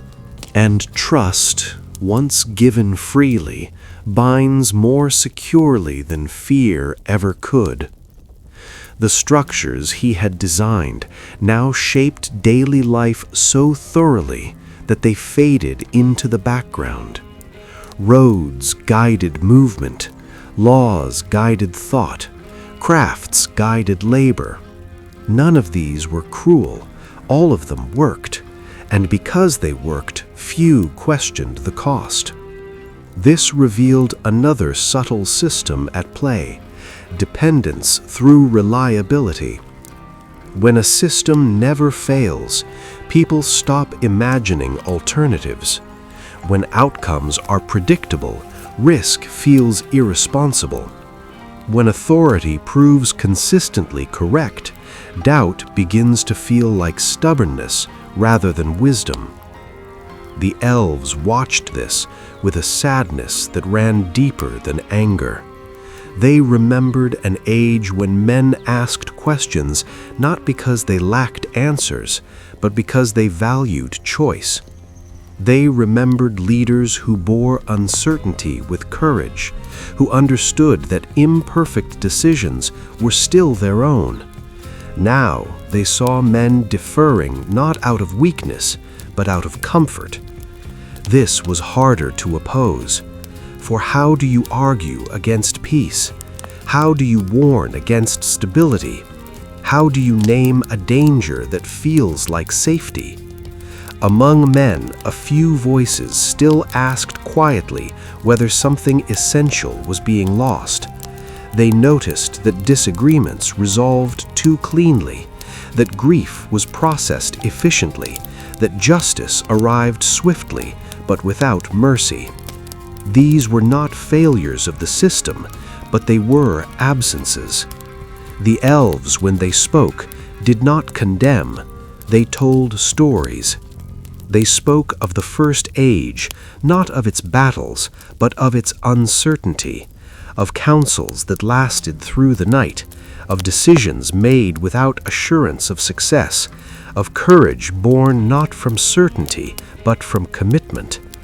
Some men listened, others smiled politely and returned to their ordered lives.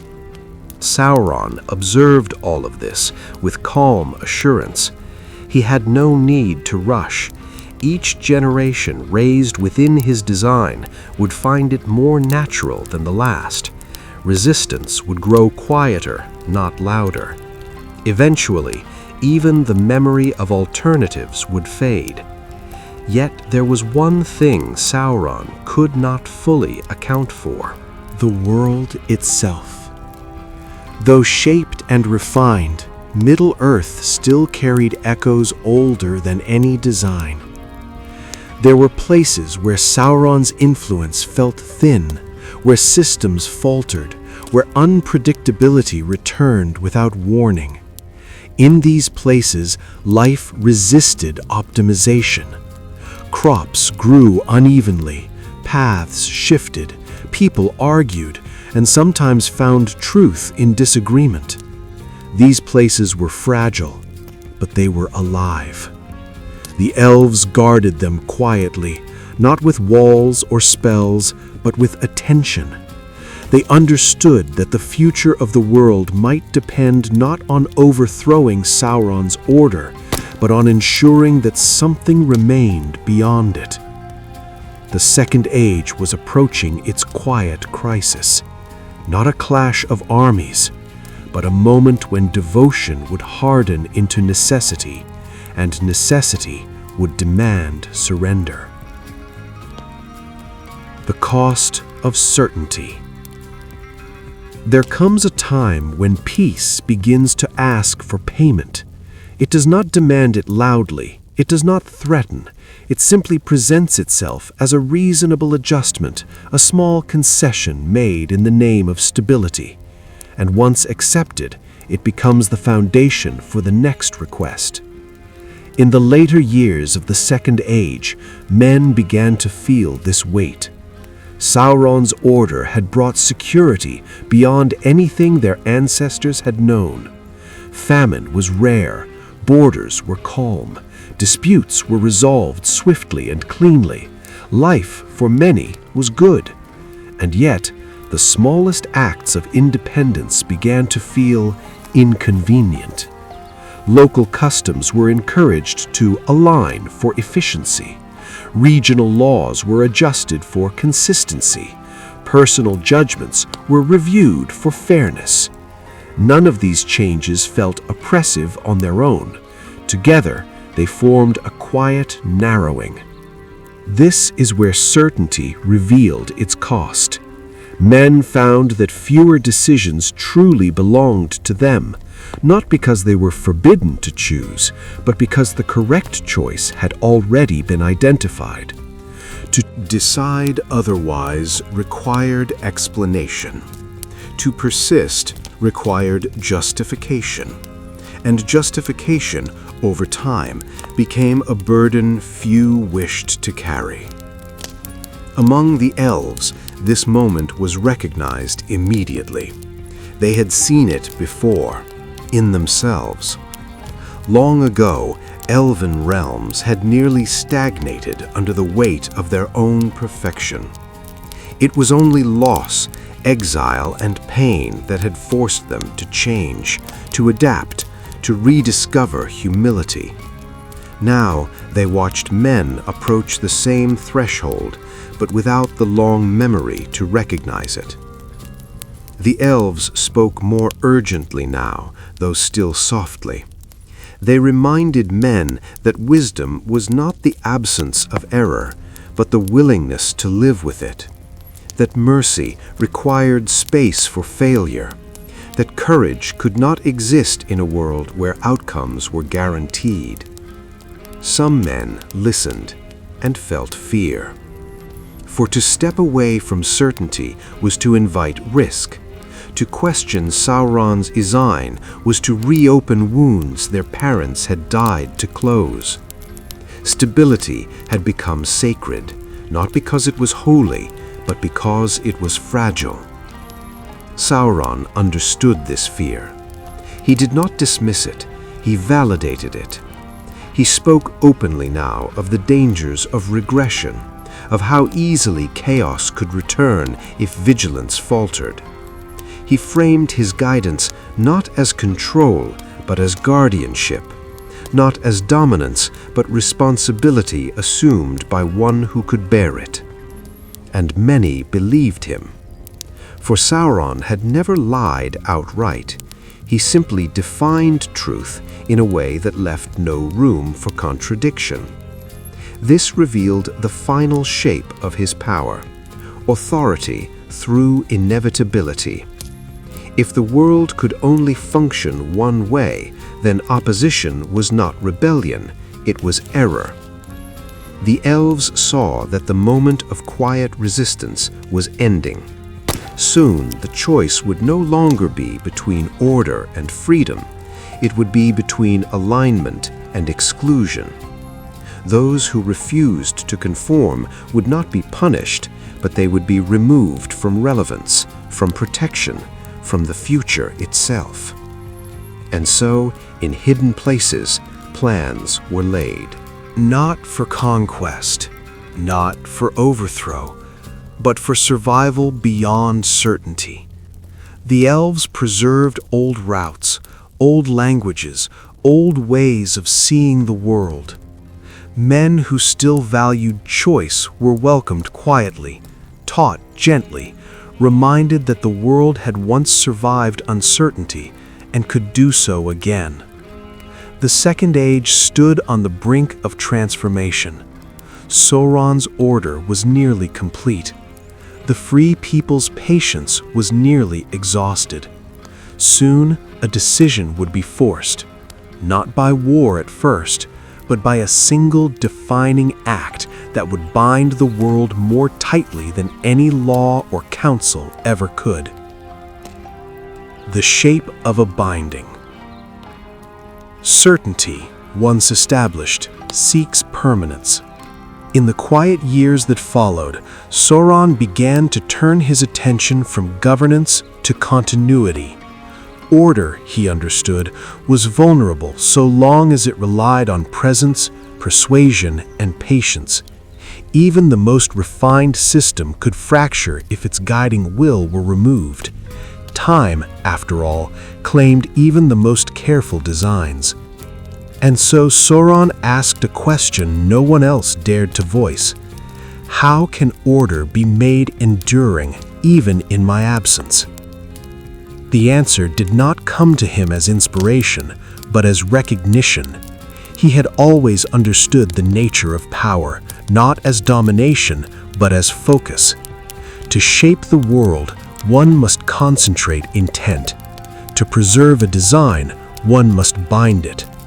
Thus, the idea of a binding took form. Not a chain imposed upon others, but an anchor for himself. This is where we must understand how power could be contained in Middle-earth. In this world, strength was not merely physical or magical, it was ontological. Will, purpose, and identity could be woven into matter, given form and sustained. This was not common craft, it was a dangerous art, known only to the greatest beings and practiced at terrible cost. Sauron knew this cost. He accepted it willingly. He began to gather knowledge, ancient lore of crafting, remnants of wisdom from before Morgoth's fall, fragments of understanding drawn from the very making of the world. He chose a place aligned with his intent, a land shaped by fire and obedience, where resistance had long since been quieted. There he worked. The elves felt this long before they understood it. They sensed a tightening in the world's rhythm, as if a note were being held too long. Places of deep memory grew restless. Ancient things stirred uneasily, unable to name what disturbed them. The land itself seemed to lean inward, drawn toward a single point of focus. The elves understood that Sauron was no longer merely designing order, he was embedding it. Among men, few noticed at first. Life continued smoothly, prosperity endured, councils still met, laws still functioned, and yet there were moments, brief, unsettling, when people felt less present in their own decisions, as though outcomes arrived slightly before intention. These sensations were dismissed. Order, after all, requires trust. Those men who had remained close to the elves, who still valued uneven paths and imperfect choices, felt a growing urgency. They spoke in whispers now, not out of fear, but because words felt insufficient. Something was being prepared that would outlast debate. Sauron's binding would not demand agreement, it would assume it. The elves gathered in greater secrecy. They did not yet know the shape of what Sauron was creating, but they understood its purpose. A single object, a singular focus, something that would allow his will to remain present even when unseen. Such a thing would change everything. For if Sauron succeeded, resistance would no longer be a matter of politics or belief. It would become a struggle against the very structure of the world as it now functioned. The Second Age was approaching its deepest turning point. Not a battle, not a proclamation, but a moment of creation. And creation, as the First Age had taught, always carried consequences that could not be undone. When the world learned to let go. In the end, it was not fire that defined the moment. It was decision. Sauron's great work was completed in silence, broken only by the deep, patient sound of the world enduring strain. In the heart of his chosen land, he poured not merely strength, but self into the binding he had conceived. Will, purpose, and identity were drawn together and given form, focused into a single vessel meant to anchor his design beyond time, beyond doubt. In doing so, Sauron achieved exactly what he intended. His order no longer depended on persuasion. His presence no longer required proximity. His guidance no longer needed to be offered. It was. And yet, in that same moment, something else occurred, something Sauron understood but accepted. By binding his will so completely, he narrowed himself. What had once been fluid became fixed. What had once adapted now insisted. What had once guided now compelled. The elves felt the change like a sudden stillness after a long wind. They knew with painful clarity that the age of subtlety had ended. The world now carried a single, overwhelming note. Power concentrated so tightly that it could no longer hide. Men felt it differently. Some felt reassurance, a sense that order had finally found its center. Others felt unease, as though a weight had settled gently but firmly upon their choices. For the first time, alignment was no longer merely convenient, it was felt. And so the choice that had been postponed for generations could no longer be delayed.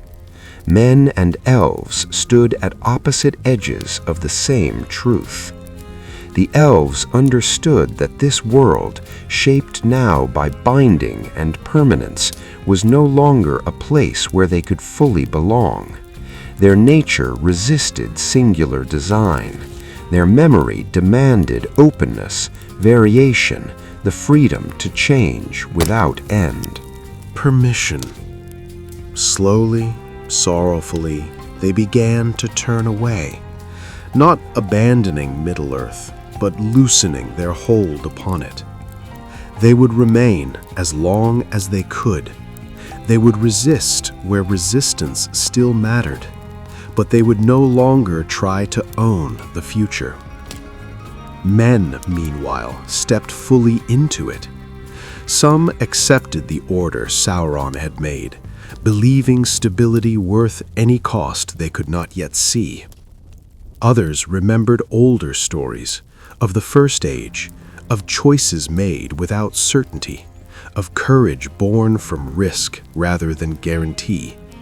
These men chose differently, not easily, not loudly, but deliberately.